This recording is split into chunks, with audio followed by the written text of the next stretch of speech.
हरे राम राम राम हरे हरे, हरे कृष्ण कृष्ण कृष्ण हरे हरे, हरे राम राम राम हरे हरे, हरे कृष्ण कृष्ण कृष्ण हरे हरे, हरे राम राम राम हरे हरे, हरे Krishna Krishna Hare Hare.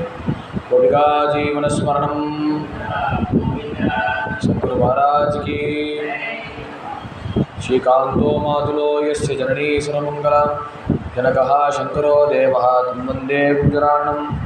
वाक्कुंडा नल्लमनमुंडा मामनरा नोक्कुंडा many उडुंगादे ஊக்கொண்டு துப்பாச்சரி மேடு தும்பிக்கையாம் பாலும் தப்பாமல் சார்வார் நமக்கு வாகீஷாத்யா சுகுண சர்வார்த்தானாமுக்கிரவே இன்னத்வாகிருத்யா சுகூதம் நமாமி கஜானனம் தோர்விர்விக்தா சதுர்பிः ஸ்படிகமணிமகீமக்ஷமாலாந்ததானாம் हस्ते नैकेन वंशितभुजसुतं पुस्तकं चापरेण वासाविबुद्धेन्दु शङ्कस्फटिकमण्डिपा भासमाना समाना सा मे वाग्देवदेकं विस्तुवदने सर्वदा सुप्रसन्ना पूजन्तं राम रामेति मधुरं मधुराक्षरम् आरुह्यकविता शाखा वन्दे वाल्मीकिकोकिलम् आञ्जनेयमतिपाटलाननं काञ्चनाद्रिकमणीयविग्रहम् पारिजाततरुमूलवासिनं भावयामि भवमानन्दनम् यत्र यत्र रघुनाथकीर्तनं तत्र तत्र कृतमस्तकाञ्जलिं पार्श्ववारि परिपूर्णलोचनं भारतीं नमदराज्यसान्तकं मनोजवं मारुतितुल्यवेगं जितेन्द्रियं बुद्धिमतां वरिष्ठं राधात्मजं वानरयूतमुख्यं श्रीरामदूतं शिरसा नमामि। ध्येयं सदा परिभवग्नभविष्यतोऽहं तीर्थास्पदं शिवविरचितं शरण्यं नित्यातिहं प्रणतपारभवाब्धिबोधं वन्दे महापुरुषते चरणारविन्दं त्यक्त्वा सुदुष्टरस्त्रियच्युतराज्यलक्ष्मी धर्मिष्ठार्यवचदार्यनगात्मरण्यं मायामृगं दैतवीत्सितमन्मदा वन्दे महापुरुषते शरणारविन्दं பூண்டை சொருவைத்து இன்பதூனாட்டி உரோபம் வைத்து ஒன்பது வாசல் தான் உடலை பிரியும் போது குந்தன் சரணமே சரணம் இன்றிருந்தே தேனுடக்கமல திருவிற்கரசே திரை கொள்வான் நெடுங்கடல் கிடந்தாய் நானுடை தவத்தால் திருவடி அடைந்தேன் நீ விசாரண்யத்துள் நின்றாய் அஞ்சலே ஒன்று பெற்றான் அஞ்சலே ஒன்றை தாவி அஞ்சலே ஒன்றாராக ஆகிருக்காக அஞ்சலே ஒன்று பெற்ற அடங்கை கண்ட அயலாரோடு அஞ்சலே ஒன்றை வைத்தாரவன் உண்மையளித்து காப்பானார் நம பார்வதி மதையே ஜானகீகாந்தஸ்மரணம் சத்குருஸ்வாமினः ஆஞ்சநேயஸ்வாமினः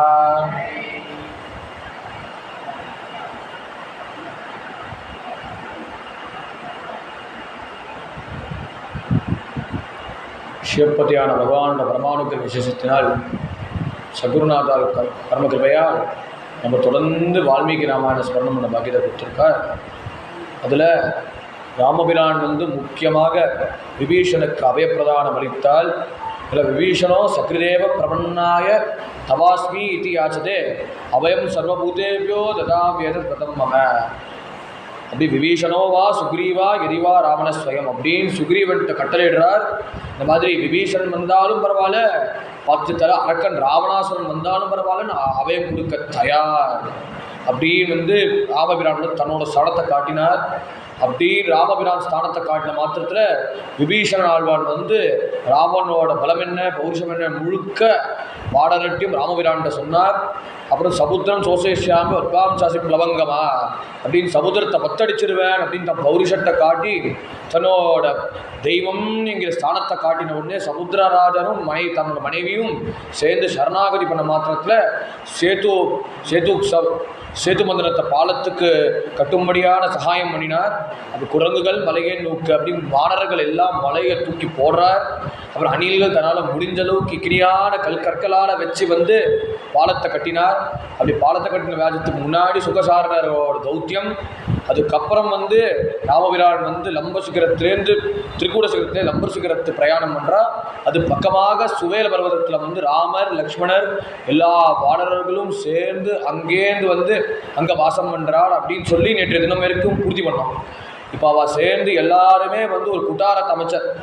அந்த சமயத்தில் ஒரு விபீஷண ஆழ்வார் ராமபிரானை பார்த்த உடனே இதோ இருக்கே பெரிய பட்டினம் ஸ்வர்ணமயமாக இருக்கே, இதுதான் லங்கை. அந்த லங்கையில் இதோ வெளியில் 2 பேர் நிற்கிறாரே, இவர்கள் யாருன்னா மகோதரன் மகாபாஷ்டன், ராவணனோட மெய்க்காப்பாளர்கள். இவா 2 பேர் அப்புறம் வந்து அதோ இருக்காரு ராவண சதஸில் வந்து பேசிட்டு இருக்காரு, அவர் தான் வஜ்ரதம்ஷ்டன். அப்புறம் ராவணனுக்கே பக்கபலமாக நிற்கிறாரு, அதோ இருக்காரு அவர் தான் இந்திரஜித். இப்படி சிம்ஹாசனத்தில் சக்கரசிவந்து வந்து நெச்சியில் திருப்புண்டம் தெரிச்சுண்டு இப்படி ஜாஜ்வல்யமாக கம்பீரமாக நிற்கிறாரு சிம்மாசனத்தில், அவர் தான் நம்ம ராவணன், என் அண்ணன் ராவணன். இப்படி பார்த்த உடனே எல்லா காட்சியும் பார்த்த உடனே அதோ அந்த சமயத்தில் என்ன ஆச்சுன்னா, ராவணர்களோட கூட பணிப்பெண்கள் வந்து ராவணனுக்கு வந்து மசாஜ் பண்ணிட்டு இருக்காரு. ஏன்னா அவரும் ராஜாவாச்சே, ராஜாவுக்கு தேவையான உபச்சாரங்கள் அத்தனையும் பண்ணிட்டு இருக்கார். அந்த போகத்தை அனுபவிச்சதுக்கப்புறம் சுக்ரீவன் இப்படி மேலகிலையும் பார்த்துட்டார். அவருக்கு வந்ததே ஆத்திரம், என்னடா அது ராமரை தவிக்க வச்சுட்டு இவரெல்லா போகத்தை அனுபவிக்கலாம் அப்படின்னு ஓடி போய் ஏதோ யாதிரீச்சிகமாக வந்து இப்படி இங்கேருந்து அங்கேருந்து சுவர்ல பர்வதத்திலேருந்து அப்படியே திரிகூட சிகரத்தில் தாவினார். அப்படி தாவி லங்கப்பட்டினத்தில் வந்து ராவணனோட பவனத்தில், அந்த ராவண பவனத்தை பால்கனியில் அப்படியே எதிரி ஏறினதுக்கப்புறம் ராவணன் வந்து மசாஜ் பண்ணுறான்னு பார்த்த உடனே ராவணனை கழுத்தை பிடிச்சி 4 சாத்தினா, ராம துரோகி, என்னோட அயோக்கிய பயலே, ராமரோட தர்மபத்னியை கடத்தின் வந்து நீ எப்படி சௌக்கியமாக வந்து உன் ஆசனத்தில் இருக்கலாம் அப்படின்னு ராவணனும் ஆசனத்தில் அமர்ந்துட்டு இருக்கார். சேரை பிடிச்சி கீழே தள்ளினார், ஒரு ஆட்டினார். அப்புறம் முதுக்கல 4 குத்தினார். குத்தாம ராவணனும் ஐயோ அம்மான்னு கத்தின்னு இருக்கார். ஏன்னா அவரும் எதிர்பார்க்கல. ஏன்னா ராவணர் அப்பேற்பட்ட பௌருஷம்னா வந்து இந்திரனையே ஜெயிச்சிட்டார். அப்படி இந்திரனோட ஐராவதம் வந்து ராவணனோட மார்பு அணைச்சுதான். அந்த மார்பு அணைச்சோன்னு ஐராவதனோட ஒரு தந்தம் வந்து உடஞ்சுது. அது வந்து ராவணன் வந்து தனக்கு வீர பதக்கமாக வச்சிருந்தார்.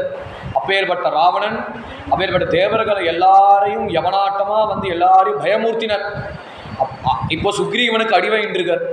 அத்தகைய ராவணன் அடி வாங்கறச்சே சுக்ரீவன் 4 குத்து விடுறச்சே அப்புறம் எதிர்பார்க்கல, வானரோட சேஷ்டையை எதிர்பார்க்கல.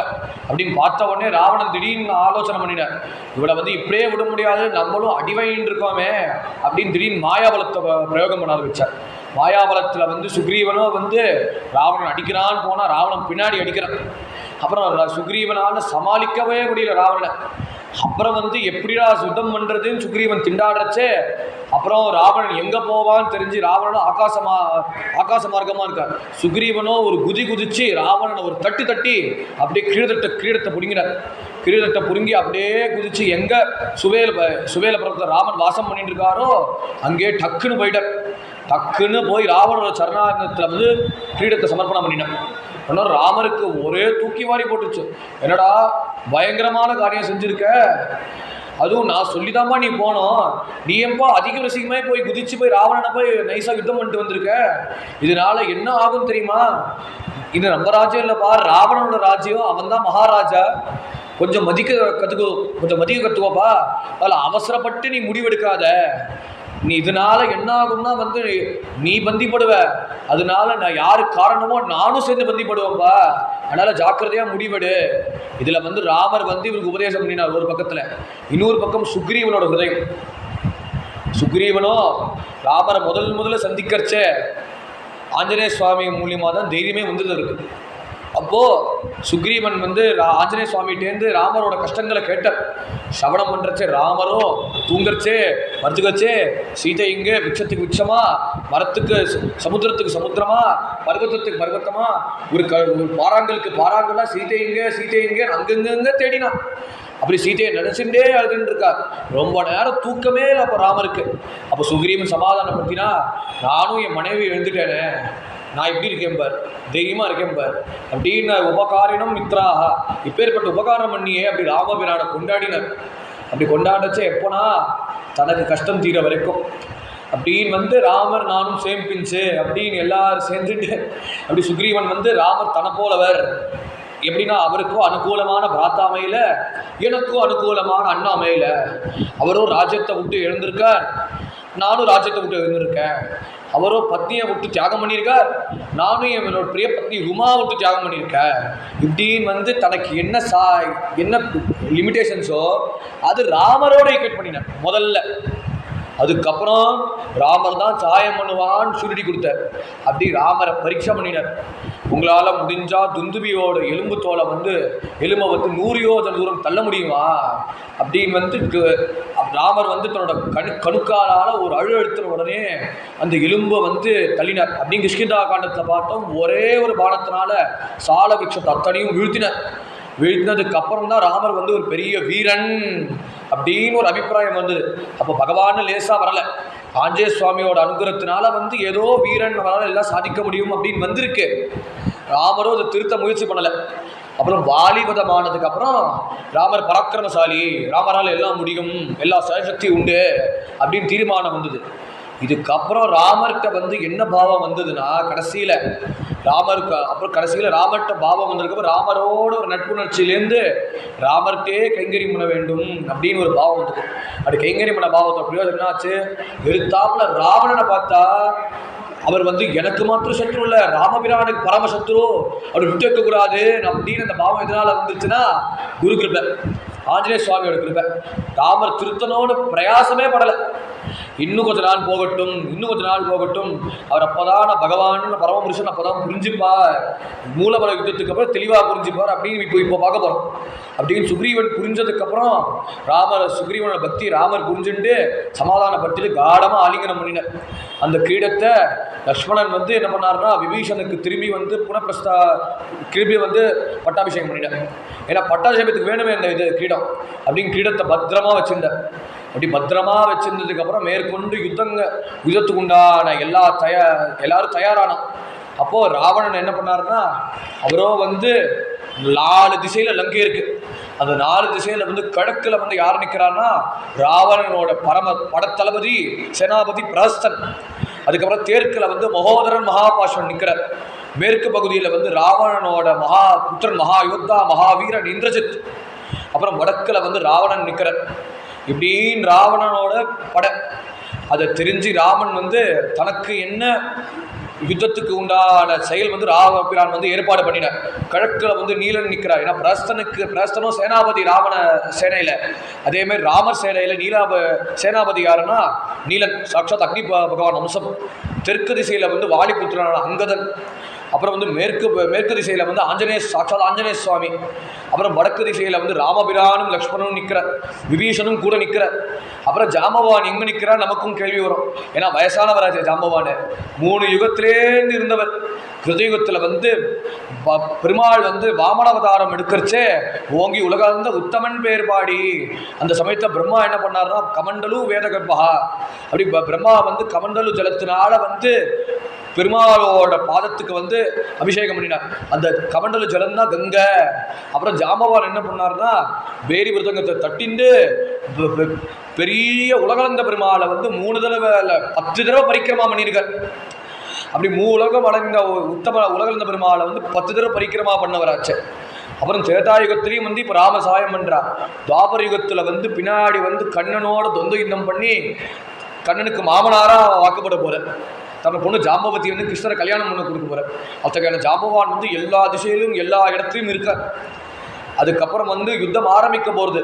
யுத்தத்துக்கு முன்னாடி ராமர் தீர்மானம் பண்ணினான், ஒரு யுத்தத்துக்கு முன்னாடி ஒரு தூதன் அனுப்பிச்சு விடணும். எப்பயாவது ராமரோட வேலை என்ன, அவருக்கும் யார் ராட்சசர்களுக்கும் யுத்தத்தை நடக்கணும் ஆச்சு. ராமபிரானும் அரணப்பிரியன், யுத்தமே வேண்டாமே சமாதானமாக முடிக்கலாமே அப்படின்னு பேக்டோடு முடிச்சிடலாமே அப்படி ராமபிரான் நினச்சார். ஆனால் அவர் ராமர் ஆலோசனை பண்ணுறச்சே யாராவது தூத்தனா அம்புறது பார்த்தோன்னா ஆஞ்சநேய சுவாமி வந்துட்டார்.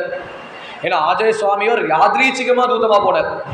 சீதையை பார்க்கணுன்னு ராவணனை என்டர்டெயின் பண்ணணுன்னா தன்னோட பலத்தையும் பௌருஷத்தையும் காட்டணும். அப்படி பார்த்து தான் ராவணனை மகிழ வேண்டும் அப்படின்னு எண்ணத்தோட ஆஞ்சநேய சுவாமி போனார். தூதமோ வியாஜமாக தான் இருந்தது. ஆனால் இப்போது ஃபார்மலாக தூதத்துக்கு ஒருத்தர் அனுப்பணும். அதுக்கு ஒருத்தர் தீர்மானம் பண்ணிடுச்சு, அங்கதனை அனுப்பிச்சார். அங்கதனும் என்னென்னா ஃபஸ்ட் கிளாஸ் வானர். ஆஞ்சநேய சுவாமியும் ரொம்ப பழைய ஆள், சீனியர் மோஸ்ட் அவர் தான். அதுக்கு ஃபஸ்ட் கிளாஸ் வானரான அங்கதனை அனுப்பிச்சு விட்டார். அங்கதனும் எப்பேற்பட்டவர்னா வாலிபுத்திரன். அங்கதம் வாலிதனயம் சமாஹூயமிதம் அப்ரவேத் கத்வா சௌமிய தசக்ரீவம் மூஹித் வச்ச நாட்கபே அப்படின்னு அங்கதன் அமிச்சார். அங்கதன் அனுப்பச்சே. அப்போ ராவணன் வந்து ராவண அரண்மனையில் ராவண தர்பாருக்கு வெளியில் வந்து ஒளி இருக்கு. அந்த ஒளிக்கு மேலே வாள் வெள்ளை தெரியுது. அந்த வாள் வெள்ளை தெரிஞ்சதுக்கப்புறம் ராவணன் பார்த்து பக்குனாச்சு. என்னடா அது லக்கையை திருப்பி பொசுக்கினானே, அந்த வானரன் வந்தானா அப்படின்னு பேடு பார்க்குற ராவணன். அதனால பிரஸ்தன் வந்த எல்லா படையாளியும் அடியாட்கள் வந்து டீன் எல்லாம் பார்க்கறச்சே பிரஸ்தன் சொன்னா, இவர் பார்த்தா என்னமோ வயோதிக வானர தெரியலப்பா. ஏன்னா நம்ம லங்கையை பொசிச்சாரு வந்தவர் வயசான வானர். ஏன்னா அவர் தாடி தொங்குறது. இந்த வானரம் பார்த்தா ரொம்ப கட்டுமஸ்தாக இருக்கான், இப்போதான் வளர்ந்த வானரனாக இருக்கா, இளைஞனாக இருக்கா.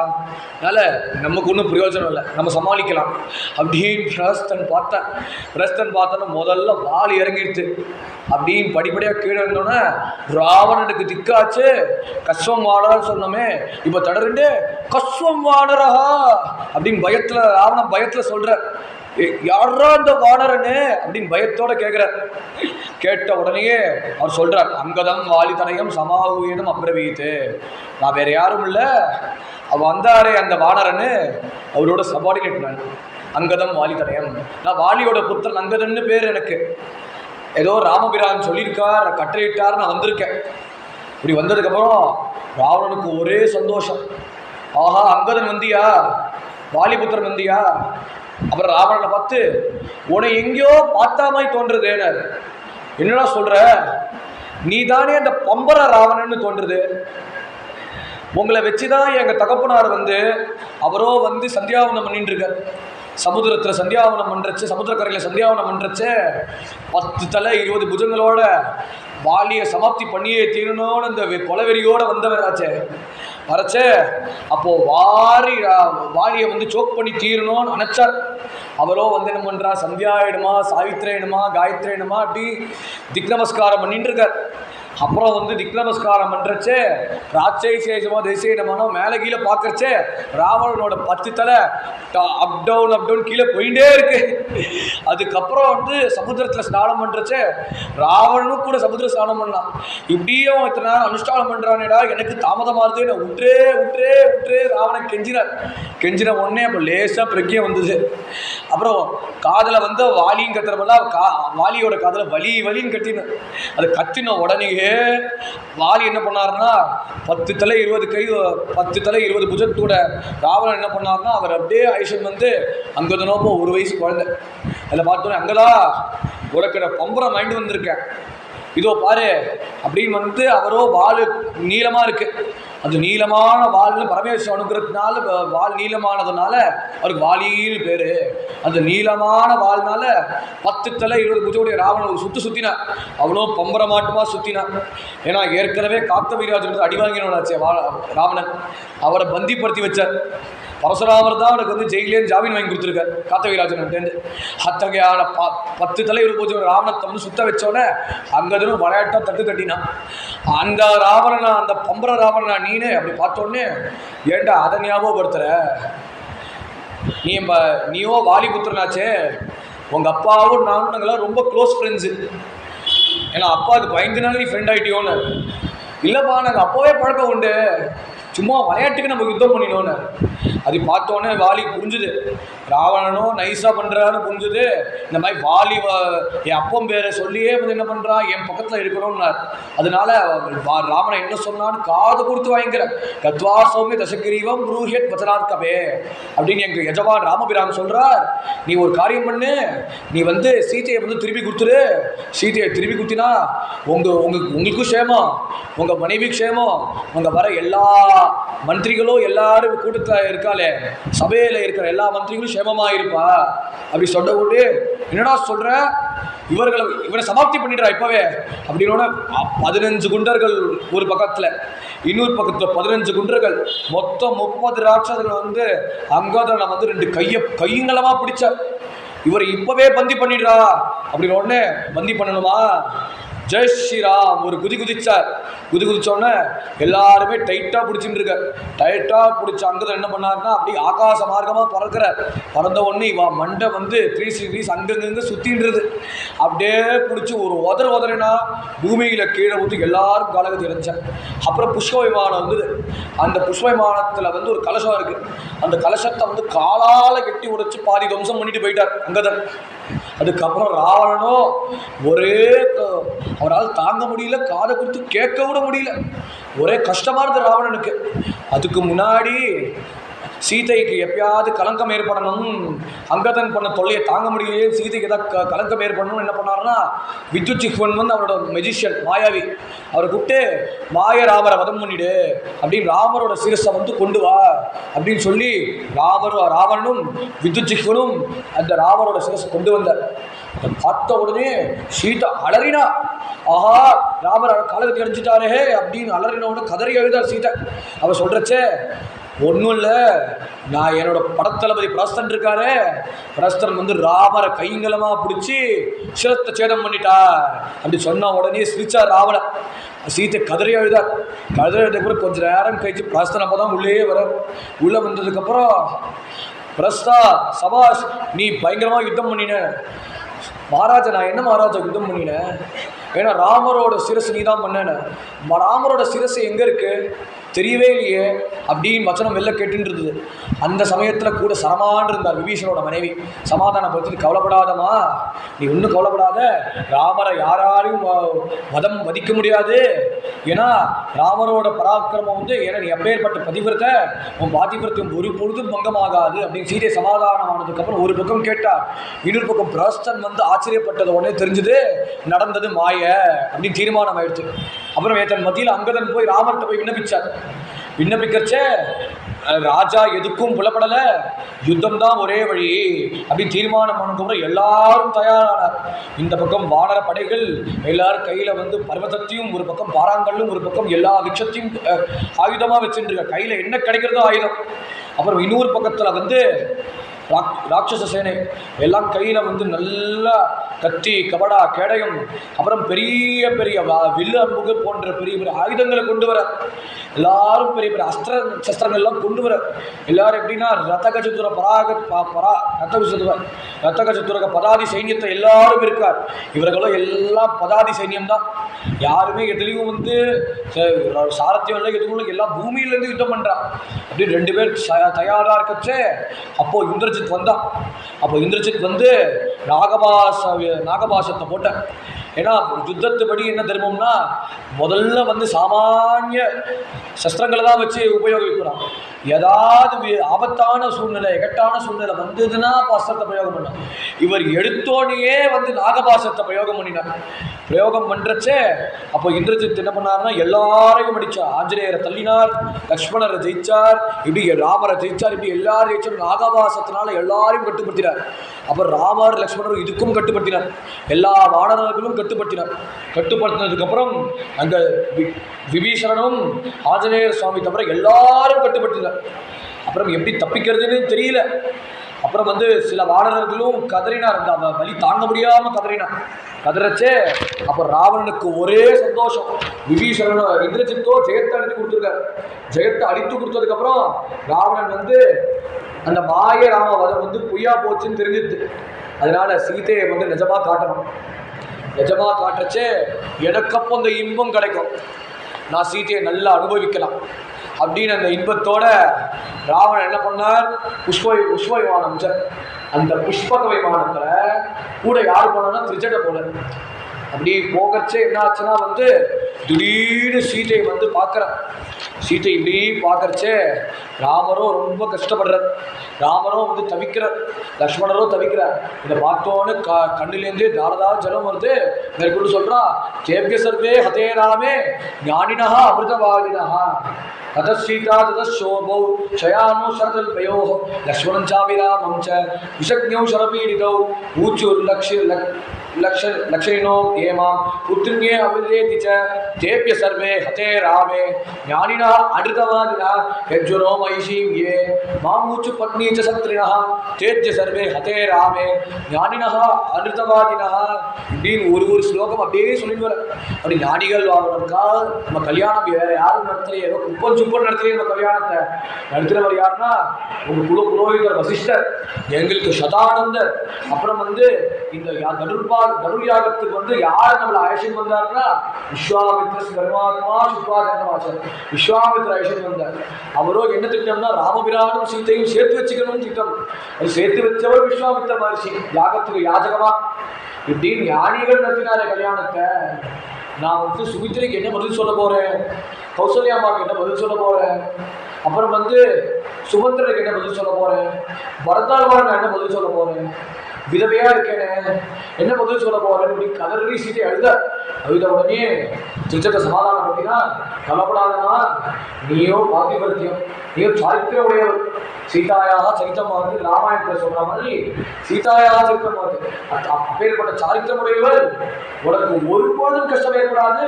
இவர்கள் பார்த்தா இந்த அஸ்திரமோட பிரயோகத்தினால இவன் உடம்பு நீளம் பாதிச்சத மாதிரி இருக்கு. ஆனா இவன் முகம் பார்த்தா அவன் தேஜஸ்னு போகவே இல்லை. கொஞ்சம் மயக்கம் போட்டு கீழே விழுந்தா மாதிரி இருக்கா. கொஞ்சம் நேரம் கழிச்சு அவள் எழுந்துருவான், கவலைப்படாத எல்லாம் சரியாயிடும் அப்படி சமாதானப்படுத்தி பாதி மனசோட சீட்டை திரும்பி வந்தார்.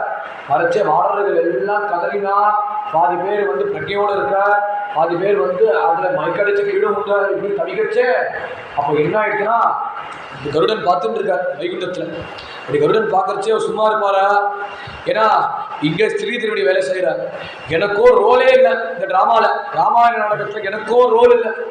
நானும் வைகுண்டத்தில் தேவன் இருக்கேன். பகவானும் பித்ரம் ரோச்சயாமாச சதாதசதம் ரூபம் அப்படி தசரதகுமாரனை அவதாரம் பண்ண போறேன்னு ஆசைப்பட்டு போனான். அம்மாவோ சாட்சாத் தாயாரோ சீதம்மாவா போயிட்டார். நான் மட்டும்தான் தனியாக இருக்கேன். ஆதிசேஷனும் லக்ஷ்மணனா போயிட்டார். அதனால என் வேலை என்ன, உடனே காமத்தியே தீரணும் அப்படின்னு ததோபுகு தாத்து கருடம் சுஸ்தத்ரவானராக தமாகதம் அபிப்ரேக்ஷ நாகாஸ்தே உத்ரு வைடதேகிர சம்ருஷ்டாக தயோ சந்துணாக தாபத் உத்தாபிய மகாவீரியோ கருடோ வாசவோ பமோ அப்படின்னு ததோபுகு தாத்து கருடம் தனுசுஸ்தத்ர வானராக. அப்படி மாடர்கள் பார்த்தா பெரிய கருகு, பெரிய கருடபக்ஷி பழகிறது அப்படின்னு ரெக்க அப்படி சொல்லிட்டு கருடன் பறக்கிற. அப்படி கருடன் பறக்கிற அழக பார்த்தோன்னா மாடர்களுக்கு ஒரே குஷி. ஒரு பார்வை பார்த்த மாத்திரத்துல சுத்தி நாகர்கள் எல்லாம் தடுதிருக்கி ஓடி போயிடுது. அதுக்கப்புறம் ராமலட்சுமணாலும் சுத்தமான பட்சத்தில் அவன் உடம்பெல்லாம் நீளம் பாதிச்சிருக்கு. அப்போ சுஷேனன் வந்தார். சுஷேனன் யாருன்னா அங்கதனோட தாத்தா, தாராவோட அப்பா. அப்படி சுஷேனன் பார்க்கறச்சே சுஷேனனோ இவாளோட மருத்துவர் ஆஞ்சநேய சுவாமிகிட்ட கன்சல்ட் பண்ணினார். இந்த மாதிரி இவாளை விடுவிக்கணும்னா ஒரே ஒரு வழி இருக்கு, என்ன பண்ணணும்னா நீ போய் ஓசதிகள்லாம் கொண்டு வா, ஓசதிகள் மூலியமா ராமசுவாலை விடுவிக்கணும் அப்படின்னு கருட ஸ்பர்சத்தினால நாக விமோசனம் ஆயிடுச்சு. ஆஞ்சநேயர் அனுகிரகத்தினால இவ எல்லாரையும் ஜீவிச்சு வந்த உடனேயே ராமரை பார்த்து கருடனை பார்த்து கேட்டார். கருடா பார்த்து, இப்போ இவ்வளோ அழகா இருக்கியே, இப்பேற்பட்ட பெரிய பட்சியா இருக்கே, நீ யாருன்னு தெரியாத மாதிரி கேட்டார் ராமன். அதை கேட்டோன்னா கருடன் சொன்னாரு, அவர் என்ன சொல்லணும், நான் ஒரு சேவகன், நான் உன் தோலை சுமந்துட்டு வரேன், எப்போதுமே எல்லா சேவையில போனா சுமந்துட்டு வரேன், ஏன்னா மறந்துட்டியா அப்படி கருடன் கேட்கணும்ல. அந்த பட்சத்துல இவரோ ராமனா வர, எதுக்குன்னா ராவண வர்றதுக்காக நான் மனுஷனா ப்ரொஜெக்ட் பண்றேன். அதுக்காக கருடன் என்ன சொல்றார், நான் வேற யாரும் இல்லப்பா, உன்னோட மெய்காப்பாளன், உன்னோட தொண்டன், உன் பக்தன் அப்படின்னு சொன்ன உடனே கருடன் ஒரு சிரிப்பு சிரிச்சுட்டு சொஸ்தானது கருடன் கிளம்பின உடனே எல்லாரும் தயாராகி யுத்தத்துக்கு எல்லாரும் சுஸ்தமா வந்தார்.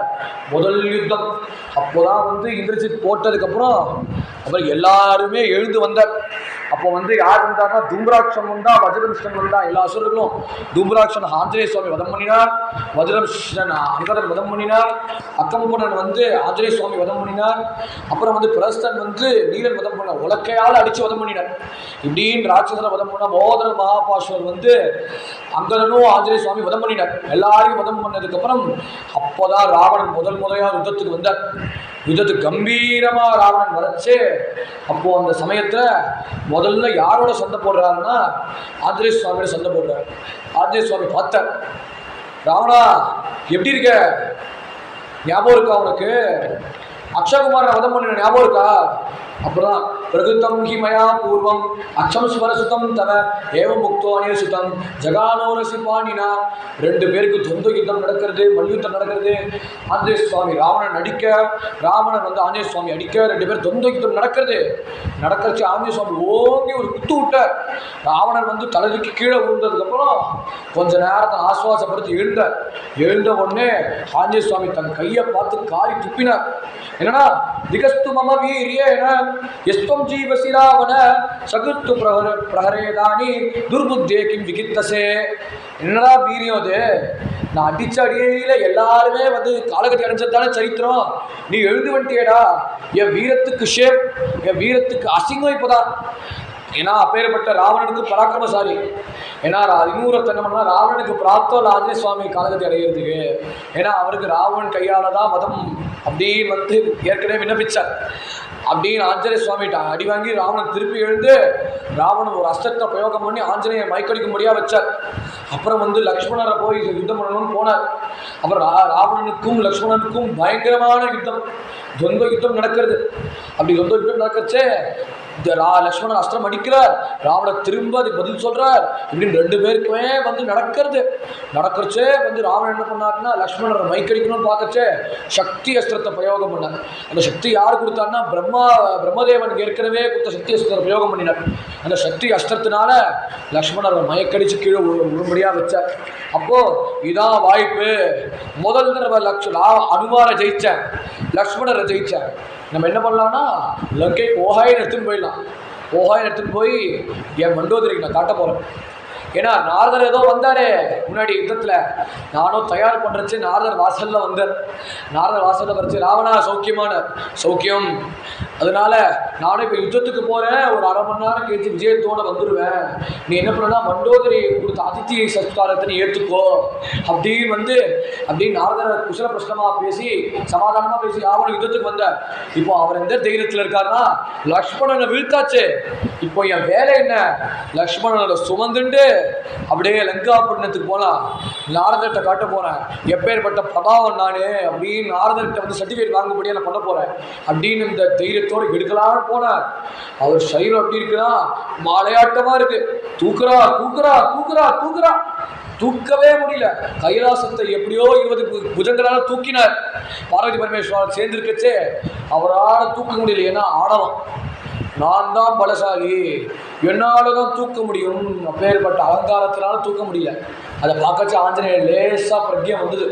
வந்த உடனே லக்ஷ்மணர் எங்கடான்னு பார்க்கச்சு, ராவணன் எங்கடான்னு பார்க்கச்சு 10 தலை 20 புஜங்களோட தூக்க முயற்சி பண்ண பார்த்தோன்னே ஆஞ்சநேயர் ஒரு போடு போட்டு, பொதுவாக இங்கே ராமாயணத்தில் வந்து என்ன சொல்கிறாங்க முதுக்கில் அடிச்சான்றார். என்னை பொறுத்த வரைக்கும் மண்டையில் குட்டு விட்டுனால சொல்லலாம். அப்படி மண்டையில் ஒரு குட்டு விட்டினான். 10 தலை வந்து அங்கங்க சுற்றினே இருது. அப்புறம் கண் பார்வை கூட டிம் ஆயிடுச்சு, சரியாகவே தெரியல, மயக்கம் லேசாக வந்தது.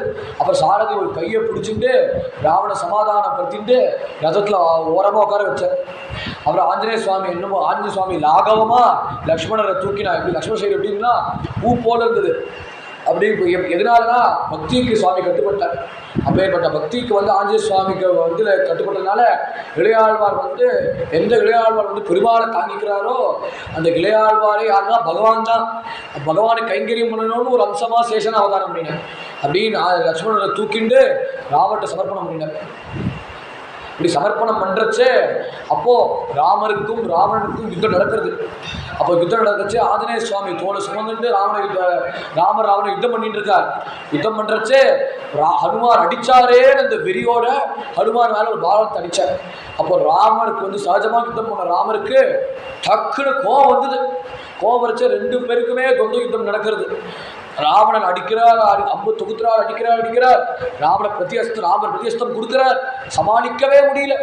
அப்படின்னு வந்து ராவணனோட கொடியை அடித்தார். அப்புறம் ராவணனோட குதிரைகளை வீழ்த்தினார்.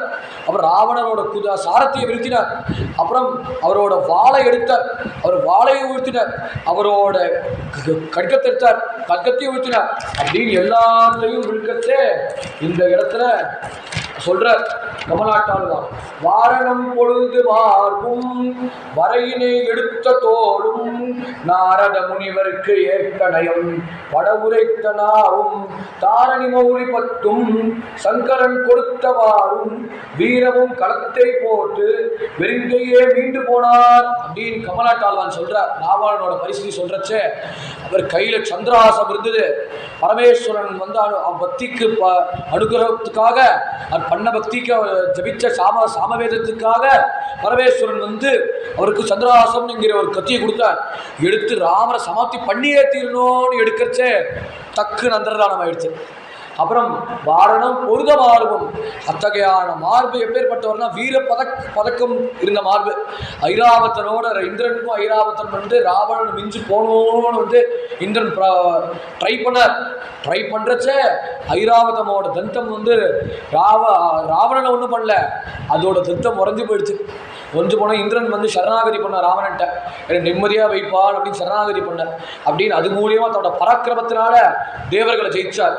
வரையினை எடுத்த தோளும் அப்பேற்பட்ட தோல் என்னன்னா கைலாசத்தையே சுமர்ந்த தோல். அப்புறம் நாரத முனிவருக்கு ஏற்பற நயம் உரைத்த நாவும் நாரதருக்கு சமானமான வச்சனம். இப்போ இங்க திணற ராமர்கிட்ட என்ன யுத்தம் பண்ணணும் திணற. அப்புறம் தாரணி மௌலி பத்தும் சங்கரன் கொடுத்த வாழும் அப்படி சந்திராசம் மறைஞ்சு போச்சு. சந்திராசத்தையும் வீழ்த்தினார் சில பேர் சொல்றார். அப்புறம் வீரமும் களத்தை போட்டு அத்தகையான வீரம் இந்த சமயத்தில் மறந்து போயிடுதான். வீரம் வந்து தலைதிருக்கி போயிடுதான் அவரை விட்டு. ஏன்னா அதர்ம பட்சத்தில் இருக்கார். அதர்ம பட்சத்தில் இருந்தால எப்பேற்பட்ட படே சிங்கராக இருந்தாலும் எப்பேற்பட்ட படே வீரனாக இருந்தாலுமே அவன் சைடில் அதர்மம் இருந்தா டேலண்ட் இருந்தா அது ஒரு பொழுதும் சோபிக்காது அப்படின்னு ராவணன் காட்டினான். வீரமும் களத்தை போட்டு வெறுங்கையே மீண்டு போனார் அப்படி எல்லாத்தையும் வீழ்த்தினார். 4 தடவை ராமர் வந்து ராவணனோட வில்லையும் உடைச்ச வில்லோட ராவணன் தலை குனிஞ்சுண்டு கவச்சத்தையும் பொழந்த அப்படின்னு ரத்த கரையா ராவணன் நிற்கச்சே வெறுங்கையே மீண்டு போனார் அப்படின்னு கையில் ஒன்றுமே இல்லை. அதை பார்த்த உடனே ராமர் பார்த்து உற்சாகப்படுத்தினார்.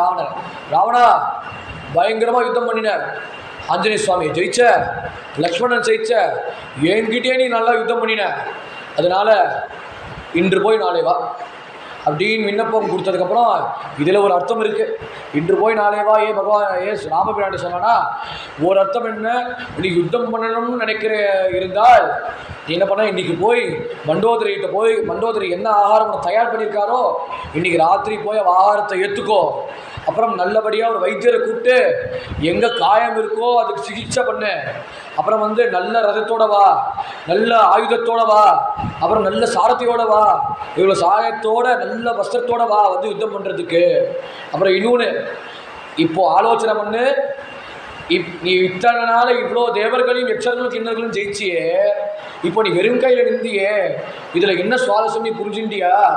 நீ வந்து அம்பையும் இழந்துட்ட, உன்னோட கையில் இருக்கிற பிரியமான சந்திராசமாலி பரமேஸ்வரன் பிரசாதமாக பெற்றுக்கொண்ட சந்திராசமாலால் அதுவும் உனக்கு அந்தர்தானமாக போயிடுச்சு. இத்தனையும் இழந்துட்ட நீ.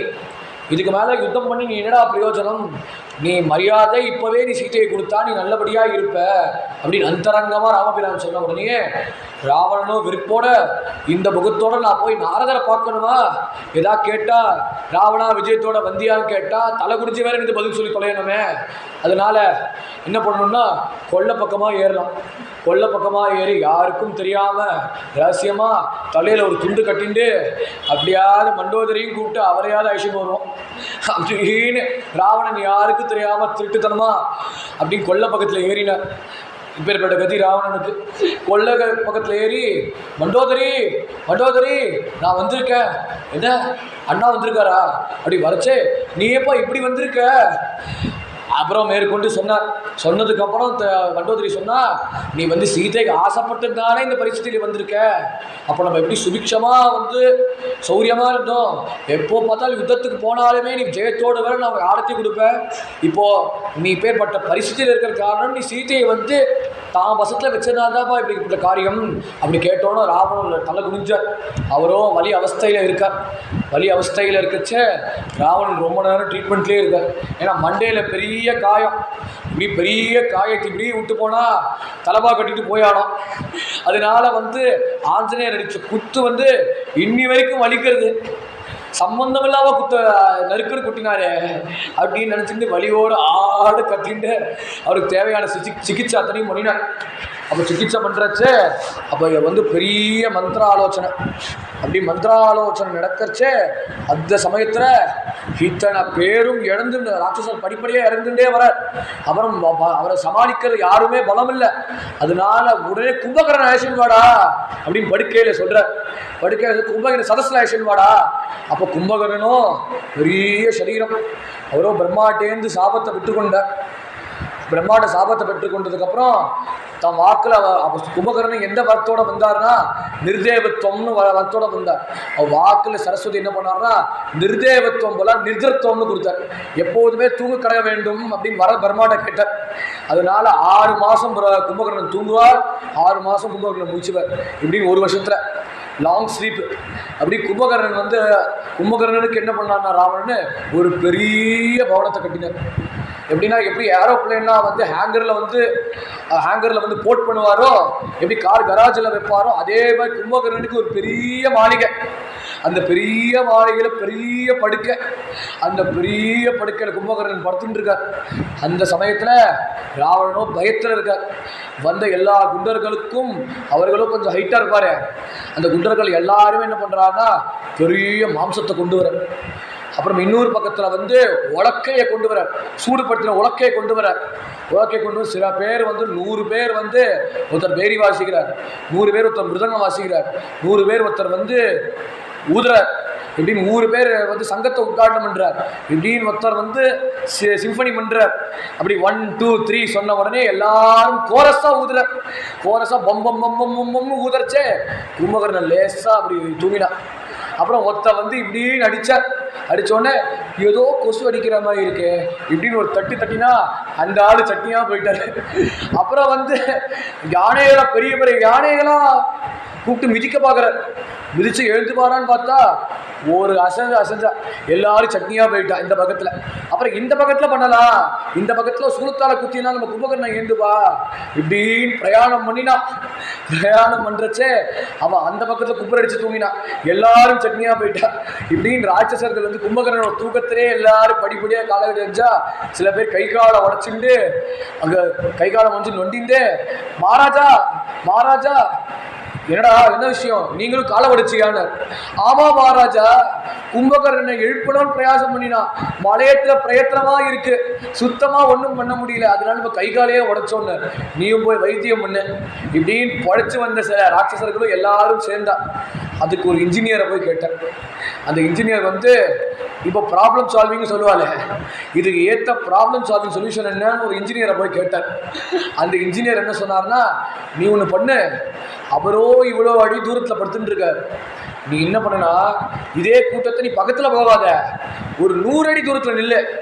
100 அடி தூரத்தில் என்ன பண்ணுனா நீ வந்து வாசிக்காத, சத்தம் போடு, நாய்ஸ் போடு, அப்படி போட்டால் நம்ம கும்பகர்ணனை எழுப்பவாத பிரயத்தனம் பண்ணுவோம் அப்படின்னு ஒரு ஆப்டிமைஸ் சொல்யூஷன் சொன்ன உடனே அந்த இன்ஜினியர் பேச்சுப்படி எல்லாரும் போனார். எல்லாரும் போய் கையில் பேரியோ மத்தளத்தையும் எல்லாரும் கொண்டு வந்து பம்பம்னு தட்டுறச்சு. கும்பகர்ணனும் அப்போ வந்து கொஞ்சம் பிரஜையில வந்தார், லேசாக எழுந்த உடனே என்ன ராட்சசர் கிடைக்கலோ அதை அப்படியே காராசேவமாய் அப்படியே வாயில் ஆகாரமாக போட்டார். அப்புறம் கிடைக்கிற சில ராட்சசர்களோட யானைகளும் வந்து மைசூர் பாக்கட்டமாக வாயில போட்டார்.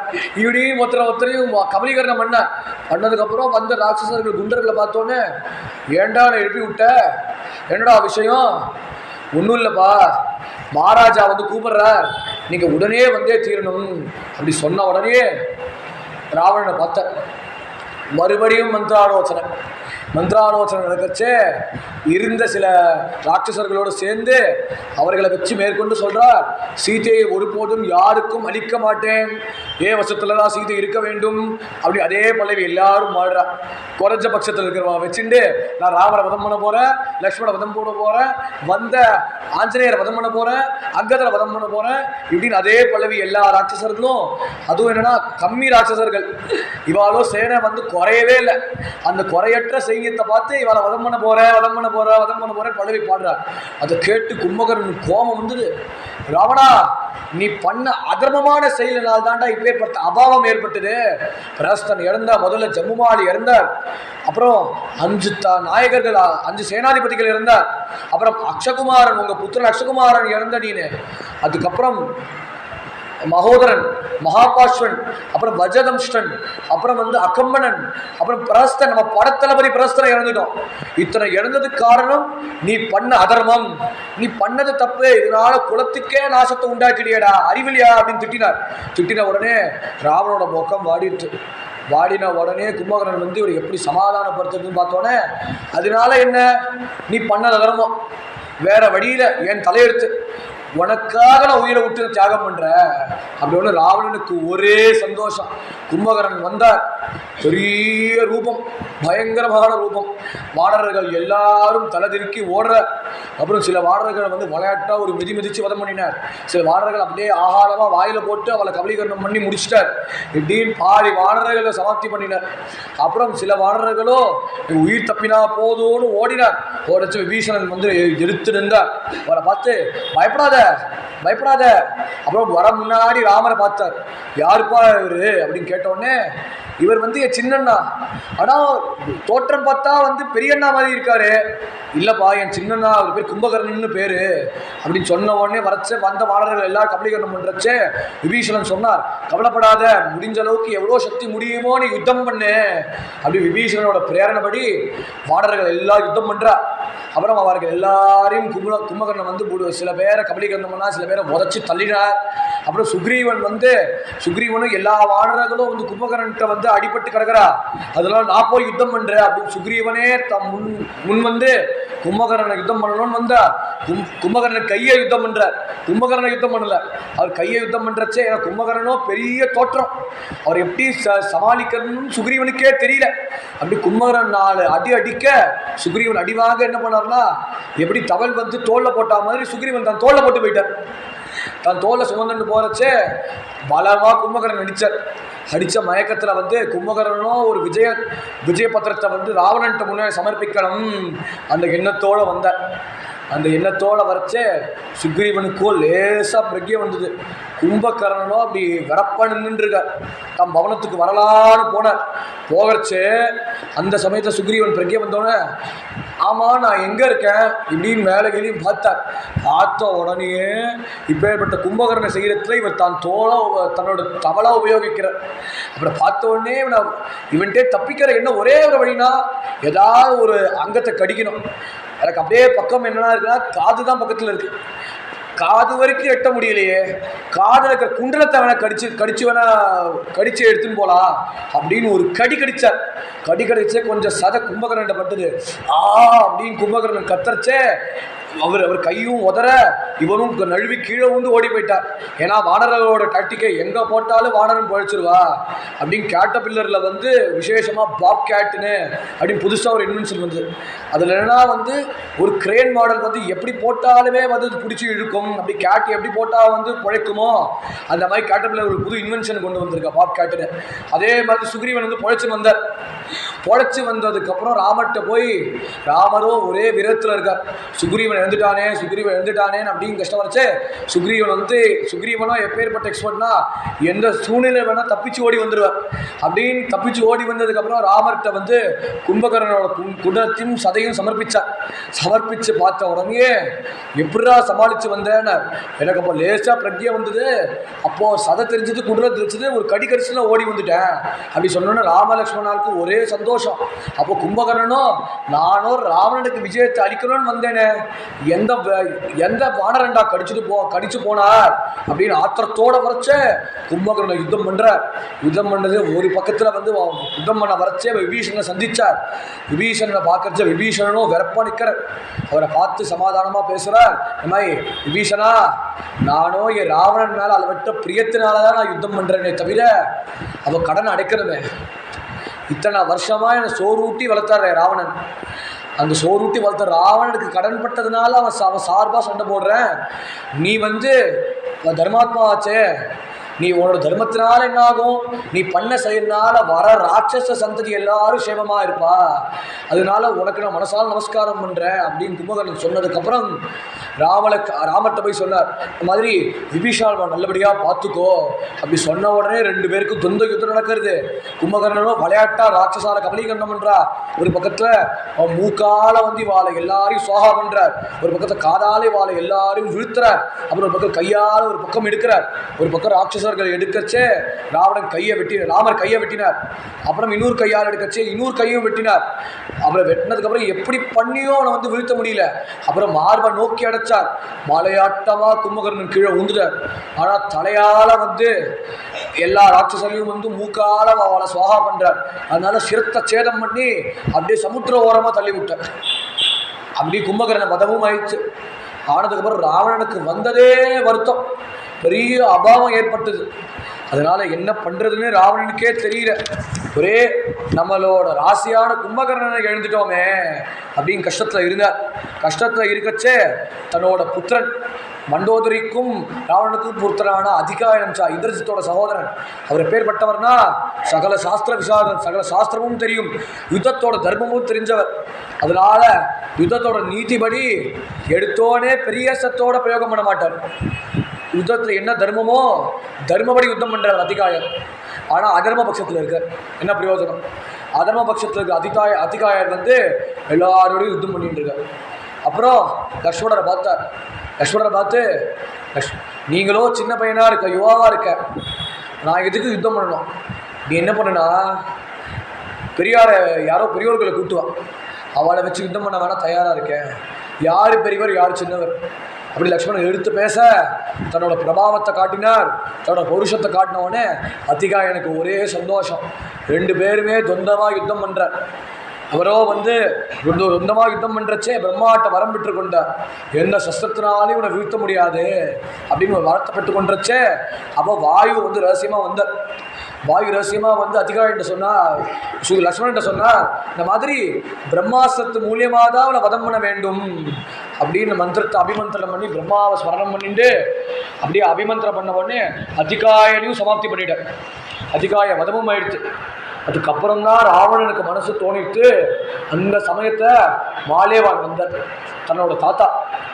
மாலேவான் சதஸ்ல வந்ததுக்கப்புறம், ராவணா நீ பண்ண செயல்னால நம்ம வம்சாவளி அத்தனையும் இழந்தோம், எனக்கு உனக்கு காரியம் பண்ண யாருமே இருக்க மாட்டாடா, அவளுக்கு காரியம் பண்ண யாருமே இருக்க மாட்டாடா, எல்லாரும் எழுந்துட்டாரா, நீ புரிஞ்சுக்கோ.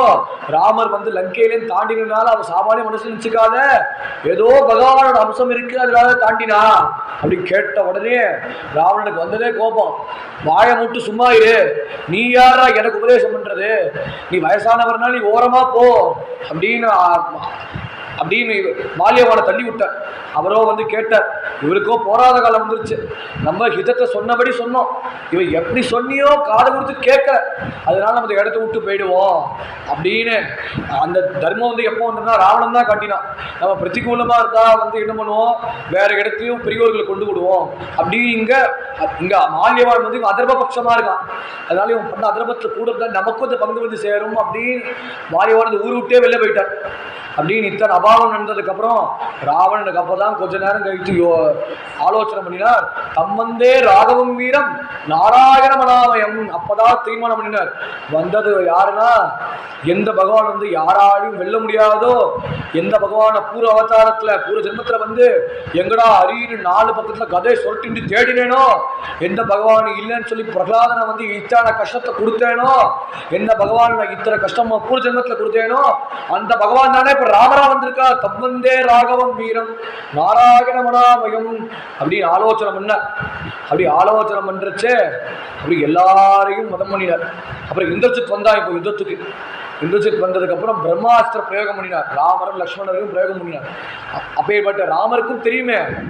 அவர் லக்ஷ்மணரோ லேசா கீழே விடச்சே ராமர் பார்த்து கேட்டார், பிரதி பிரம்மாஸ்திர பிரயோகம் பண்ணலாமான்னு. ராமர் சொன்னார், இந்த க்ஷணம் வேணான்னு. ஏன்னா இங்கே இதுக்கு வந்திருக்காருன்னா சத்தியம் தர்மம் அதுக்கு பிராதானியத்துக்கு தான் ராமபிரான் அவதாரம். அப்போ கிருஷ்ணாவதாரம் வரைச்சு அங்கே யாருன்னா வந்து உத்தரகுமாரி தவிச்சுட்டு இருக்கார், பஞ்சபாண்டவர்கள் தவிச்சுட்டு இருக்கார். அவர்களோ வந்து மௌனமாக இருக்கார்.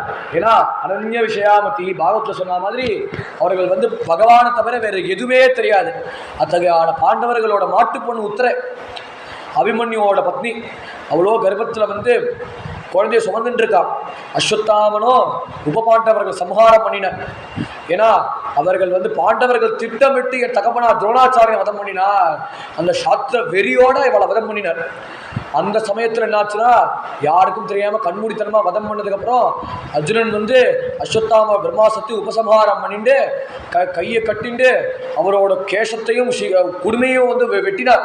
தலையில் இருக்கிற மணியும் குடிக்கின வெறியோட அஸ்வத்தாமா என்ன பண்ணார்னா பிரம்மசீரஸ்க்கு உயர்ந்த அஸ்திரம், அந்த அஸ்திரத்தினால உத்திரையோட கர்ப்பத்தில் குழந்தைய வதம் பண்ணியே தீரணும், பாண்டவர்களே இருக்கக்கூடாதுன்னு அந்த வெறியோட பண்ணார். அப்போ இருக்கச்ச அந்த சமயத்தில் அஸ்வத்தாமா பிரம்மாஸ்திர பிரயோகம் பண்ணுச்சு. பகவான் என்ன பண்ணார், அஸ்திரத்தை பிரயோகம் பண்ணிடா அப்படின்னு வந்து தைரியமாக சொன்னார். ஏன்னா இங்கே வந்து பகவானோட சமாச்சாரம் ராமாவதாரம் போது, கிருஷ்ணாவதாரம் போது பகவத் பக்தர்களான பாண்டவர்களோட சமாச்சாரம். அதனால அகம் பக்த பராதீனா அஸ்வதந்திர இவத்துச்ச சாதுவி கிருஷ்ணதையா பக்தை பக்தை பக்தை பக்தன பிரியா அப்படின்னு மேற்கொண்டு சொல்றச்சு. துர்வாசர் சொல்றார், துர்வாசா நீ புரிஞ்சுக்கோ, நான் வந்து என் சக்கரம் என் வசத்துல கிடையாது. என் சக்கரம் யாருக்கு வசம்னா பக்தர்களுக்கு வசம்.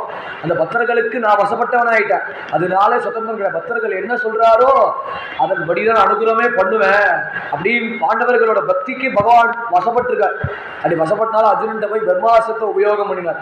அத்தகைய உத்திரையோட சரணாகதிக்கு சமர்ப்பிச்சு உத்திரையோட பக்திக்கு பகவான் என்ன பண்ணார்னா தன்னை வைஷ்ணவ தேஜசா போய் அஸ்வத்தாமாவோட பிரம்மசிரஸை வந்து பங்கப்படுத்தி பரீட்சத்தை குழந்தையை காப்பாற்றினார். அப்படின்னு வந்து கிருஷ்ணாவதாரம் கொடுக்கிறதுனா பக்தர்களோட சமாச்சாரம். இங்க ராமாவதாரம் என்னன்னா தன்னோட சமாச்சாரம். அதனால வந்து ராமர் வந்து தன் தர்மத்தை எப்போதும் காம்ப்ரமைஸ் பண்ணவே மாட்டோம் அப்படி உறுதியா இருந்தார். அதனால பிரம்மாஸ்திரத்தை வாங்கினார். வாங்கரிச்ச அங்க இருக்கிற எல்லாரும் பூக்ஷையை கீழே ஊந்துட்டார். எல்லா வானர்களும் கீழே ஊந்த உடனே அந்த சமயத்துல விபீஷணனும் ஜாம்பவானும் அடிபட்டு கிடக்கிற லேசா எழுந்தார். எழுந்து விபீஷணன் மட்டும்தான் பொழைச்சார். அவரை பார்த்து ஜாம்பவானும் லேசா பிரக்யா வந்ததுக்கு அப்புறம் கேட்டார், ஜாம்பவானே நீங்க சௌக்கியமா? அதெல்லாம் இருக்கட்டும், அஞ்சனா சுப்ரஜா ஏவ மாதரிஸ்வாச்ச மைத்திரி ஹனுமான் வானர சிரேஷ்டா அப்படின்னு ஆரம்பிக்கிறார். அஞ்சனா சுப்ரஜா ஏவ மாதரிஸ்வாச்ச மைத்திரி, அப்படி அஞ்சனை மைந்தனாக ஆஞ்சநேய சுவாமி சௌக்கியமா? ஏன்னா எல்லா இடத்துக்கும் ராமாயணத்துக்கே பிராணன் யார் தான் ஆஞ்சநேய சுவாமி. ராமாயண மகாபாலா ரத்னம் வேதாத்மஜம், அப்படி ராமாயணத்துக்கு ரத்னவாட்டமா ஆஞ்சநேய சுவாமி இருக்கார். அப்படி ஆஞ்சநேய சுவாமி சௌக்கியமா அப்படின்னு கேட்கறச்சு ஆஞ்சநேய சுவாமி தயாரானார். தயாராகச்சே அப்புறம் சுசேனர் பார்த்தார். சுசேனர்கிட்ட கேட்கச்சே எப்படி வாழ ரெண்டு பேரையும் உஜ்ஜீவனம் பண்ண முடியும்னு கேட்கச்சே அதுக்கு சஞ்சீவனி ஔஷதி வேணும் அப்படின்னு தோணகிரி கேலத்து ஆணிட்ட அப்படி துகாராம் மகாராஜ் அபங்கத்தில் சொல்றச்சே அவர் வந்து ஆஞ்சநேய லக்ஷ்மண பிராணஜாரி தன்ய அஞ்சனீச்சா சுத அப்படி துகாராம் மகாராஜ் அபங்கத்தில் சொல்றச்சே லக்ஷ்மண பிராணனுக்காக என்ன பண்ணாருன்னா துரோணகிரி துவானித்த அப்படின்னு மலையை பேத்தெடுத்தார். அப்படி சஞ்சீவ மலையில வந்து போகச்சே என்னாச்சுன்னா முதல் கைலாச பர்வத்துக்கு போனான். கைலாச பர்வத்து பக்கத்தில் குபேர பவனம். அப்படி குபேர பவனத்து பக்கத்தில் வந்து சுற்றி பார்த்தா ஒரே ஔஷதிகள் சூழ்ந்திருக்கு. அந்த ஔஷதிகள் சூழ்ந்திருக்கச்சே ஔஷதிகளோ தேவதா சொரூபமாச்சே, தலைவர் சந்திரன். அந்த ஔஷதிகள் வந்து ஏதோ பிராகிருத வானரன் வராரே, நம்ம வந்து கண்ணில் புடமான மாட்டோம், தான் சுவாத்தத்துக்கு உபயோகிப்பானே அப்படின்னு நினச்சிட்டு எல்லாரும் மறைஞ்சிட்டார். மறைஞ்சிட உடனே ஆஞ்சநேயருக்கு வந்ததே கோபம். நான் வந்ததுக்கு ராமகாரியம் ஏதோ சுவார்த்த புத்தி நினைச்சுன்னு நீங்க மறைஞ்சு போறியே, என்ன தைரியம் உனக்குன்னு மொத்த மலையும் பேத்தெடுத்தார். தோணகிரி தூ ஆணிட்ட அப்படி மொத்த மலையும் மொத்த பர்வத்தையும் பேத்தெடுத்து அப்படியே வந்து சுசேனன் சமர்ப்பிச்சார். அதுல முக்கியமான சந்தான கரணி, விஷல்ய கரணி, அப்புறம் விருத்தி சஞ்சீவன கரணி அப்படி 3 இருக்கு. அந்த சந்தான விஷல்ய கரணிக்கு என்ன பிரயோஜனம்னா ஏதாவது கையில் ஏதாவது கட்டு உண்டுச்சுன்னா அதோட சுவாசம் போதும் அந்த கட்டை வந்து இருக்கிற இடம் இல்லாதபடி போக்கிடும். அப்புறம் விஷல்ய கரணியில் வந்து கை யாராவது வெட்டப்பட்டது இருந்ததுன்னா அது வெட்டப்பட்ட கைக்கு வந்து சந்தான கரணி பட்ட மாத்திரத்தில் வந்து அங்கேருந்து கை முளைக்கும். அப்படின்னு விசேஷமாக சந்தான கல்வி விஷய கருணை இருந்தது. வந்த வானர்களுக்கு எங்கே அடிபட்டதோ அவர்களை எல்லாரையும் உஜ்ஜீவனப்படுத்தினார். அப்புறம் ராமலட்சுமணால வந்து அங்கே விருத்த சஞ்சீவனையில் மூலியமாக ராமர் எழுந்துட்டார். எழுந்துருச்சே லக்ஷ்மணரும் வந்து கொஞ்ச நேரம் தாமதமாக எழுந்தார். 2 பேரும் எழுந்தார். இந்திரஜித்தும் அந்த சமயத்தில் வந்து திக்விஜயத்தை கொண்டாடுறார். ஆஹா ராமரை ஜெயிச்சோம் லக்ஷ்மணரை ஜெயிச்சோன்னு கொண்டாடினார். அப்போ ராமர் என்ன பண்ணார், கோதண்டத்தால் ஒரு டங்காரம் பண்ணினார். டங்காரம் பண்ண மாத்திரத்தில் எல்லாரும் எழுந்துட்டார். அதாவது சாகர்வால் ஜாகோஷத்தினால இந்திரஜித்தை வந்து யுத்தம் பண்ணும்படியா பண்ண வச்சார். எந்த இந்திரஜித் வந்து ராமபிரான் லக்ஷ்மண பிரான் ஜெயிச்சோன்னு அந்த அசடு தைரியத்தில் இருந்தாரோ அந்த இந்திரஜித்தை வந்து முழிக்கும்படியா வச்சா அப்படின்னு ஜாகோஷத்தினால அப்புறம் வந்த வானர்களுக்கு எல்லாருக்குமே கோபம். எல்லாருமே கையில வந்து தீவிட்டை எடுத்துட்டு லங்கையை இப்பவே தானம் பண்ணி தீரணும் அப்படின்னு வந்து, ஏன்னா முதல் தடவை தானம் பண்ணினார் ஆஞ்சநேய சுவாமி ஒத்தனே வந்து லங்கையை வந்து தானம் பண்ணினார். இப்போ வானர்கள் கூட்டமா சேர்ந்துட்டு, குண்டர்கள் கூட்டமா சேர்ந்து, தொண்டர்கள் கூட்டமா சேர்ந்துட்டு எல்லாரும் சேர்ந்து கூட்டமா வந்து லங்கையை தானம் பண்றார். தானம் பண்ணிட்டு இந்திரஜித்துக்கு வந்ததே ஆத்திரம். வரலான்னு போச்சு. ராவண சமாதானப்படுத்திட்டு கும்பன் நிகும்பன் போன்ற ராட்சசர்கள் அமிச்சார். கும்பனை வந்து சுக்ரீவன் வதம் பண்ணினார். நிகும்பன் ஆஞ்சநேய சுவாமி வதம் பண்ணினார். அப்புறம் தூம்ராட்சன் மகராட்சன் போன்ற ராட்சசம் வந்தார். அப்போ மகராட்சனும் என்னன்னா அந்த வெறியில இருக்கார். தன் அப்பா கரண வதம் பண்ணினாரே பஞ்சவட்டியில வந்து ஏகாக்கியான் வந்து 14,000 ராட்சசர்களை வந்து தளபதியான கரணை வந்து ஒரு மூதத்தை வதம் பண்ணினாரே. அதனால அப்பாவோட சாட்டத்தை தீக்கணும்னா, அப்பாவோட பாவத்தை தீக்கணும்னா, பழிய தீக்கணும்னா நான் உடனே ராவண வதம் பண்ணியே தீரணும் அந்த வெறியோட மகராட்சன் கிளம்பினார்.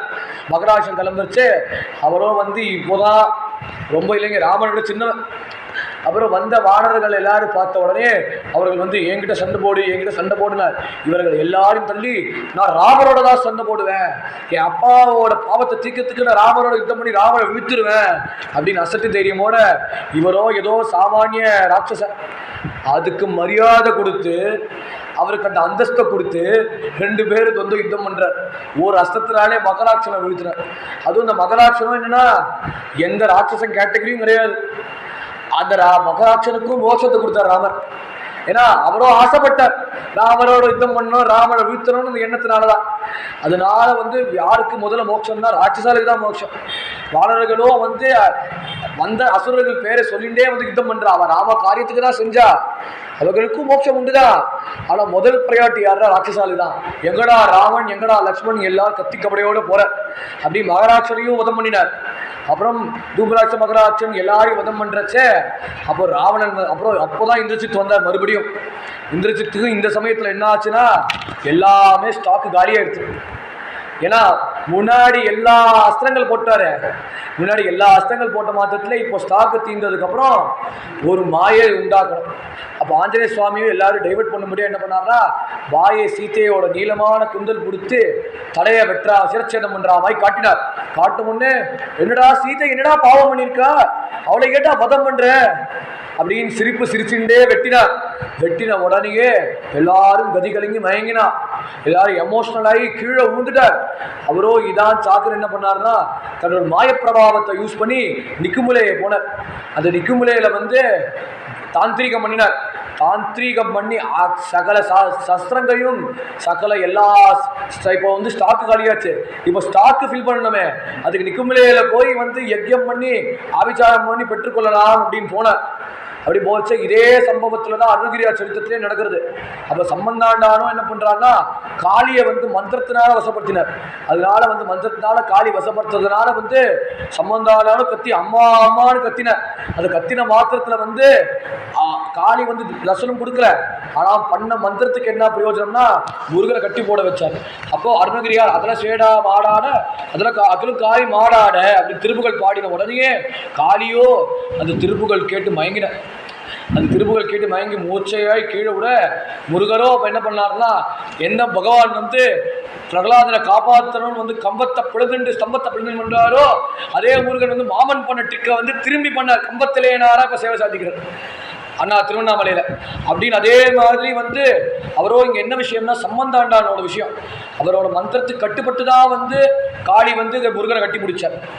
அப்படின்னு இங்கே விஷயத்தை இந்திரஜித்துக்கு மந்திரத்தை கட்டுப்பட்டு தான் வந்து இத்தனை அஸ்திரங்களும் இருந்து அதனால் திரும்ப அஸ்திரங்கள் பெற்றுக்கொள்ள வேண்டும் அப்படின்னு யஜ்யம் பண்ணுறார், அதுக்கு இஷ்டம் பண்ணுறார். ஆனால் இந்திரஜித்து வதம் பண்ணுறதுக்கு விசேஷமான வரம் ஒன்று உண்டு.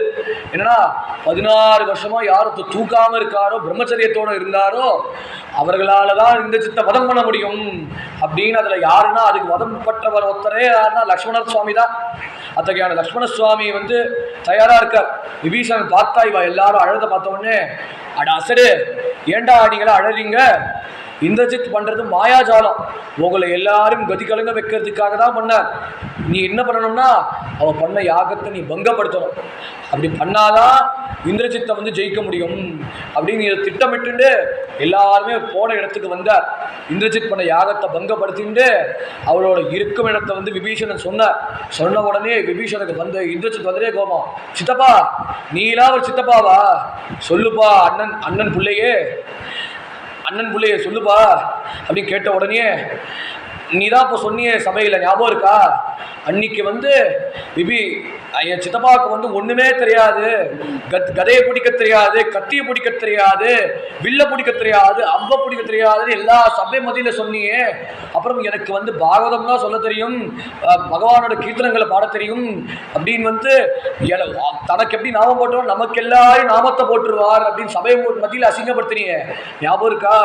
இப்போ என் பிரபாவத்தை பாடுறா, ஏதோ 4-5 கூட்டம் இருக்குன்னு நினச்சி மொத்த ராம சைன்யமே என் வசத்தில் வந்திருக்கா பாரு அப்படின்னு பார்த்த உடனே இந்திரஜித்து கோபம் தாங்க முடியாமல் வந்து விபீஷண காத்தது பிரயோஜனம் இல்லை, அதனால யுத்தத்துக்கு கிளம்பினார். யுத்தத்தை கிளப்பி விட்டோன்னு இந்திரஜித்துக்கும் லக்ஷ்மணனுக்கும் துவந்த யுத்தம் நடக்கிறது. இந்திரஜித்து வந்து மாயை யூஸ் பண்ணி பிரயோகம் பண்ணி அடிக்கிறச்சே அப்புறம் வந்து லக்ஷ்மணனும் திருப்பி அடிக்கிறார். அப்புறம் மாய பலத்தா யுத்தம் பண்ணுறார். அப்புறம் லக்ஷ்மணனும் வந்து அதுக்கு எடுத்து யுத்தம் பண்ணுறார், அவரோ தரையில் யுத்தம் பண்ணுறார். அப்புறம் ஆஞ்சநேய சுவாமி சாயத்தினால ஆஞ்சநேய சுவாமியோட தோளில் சுமந்து யுத்தம் பண்ணுறார். அவர் சுமந்து யுத்தம் பண்ணிச்சு 2 பேர் துவந்த யுத்தம் நடக்கிறச்சே இப்போ ஆஞ்சநேய சுவாமி ரகசியமாக சொல்கிறார். அதுவும் 3 நாள் யுத்தம் தொடர்ந்து நடக்கிறது. அப்புறம் வந்து இவரை எப்படி சமாப்தி பண்ணணும்னு ஆஞ்சநேய சுவாமி பார்த்த உடனே இவனோ இந்திரனை ஜெயிச்சவன், அதனால நீ என்ன பண்ணுனா ஐந்திராஸ்திரத்தை பிரயோகம் பண்ணு. அந்த ஐந்திராஸ்திரத்தில் இந்திர மந்திரத்தை பிரயோகம் பண்ணுறதை விட நீ என்ன பண்ணணும் ராமச்சந்திர பிரபு நினச்சிட்டு பிரயோகம் பண்ணு அப்படின்னு சொல்கிறச்சு. தர்மாத்மா சத்யசந்தஸ்ச ராமோ தாசதி பௌருஷே சா பிரதித்வந்தா ஷரேனம் ஜஹிராவணிம்.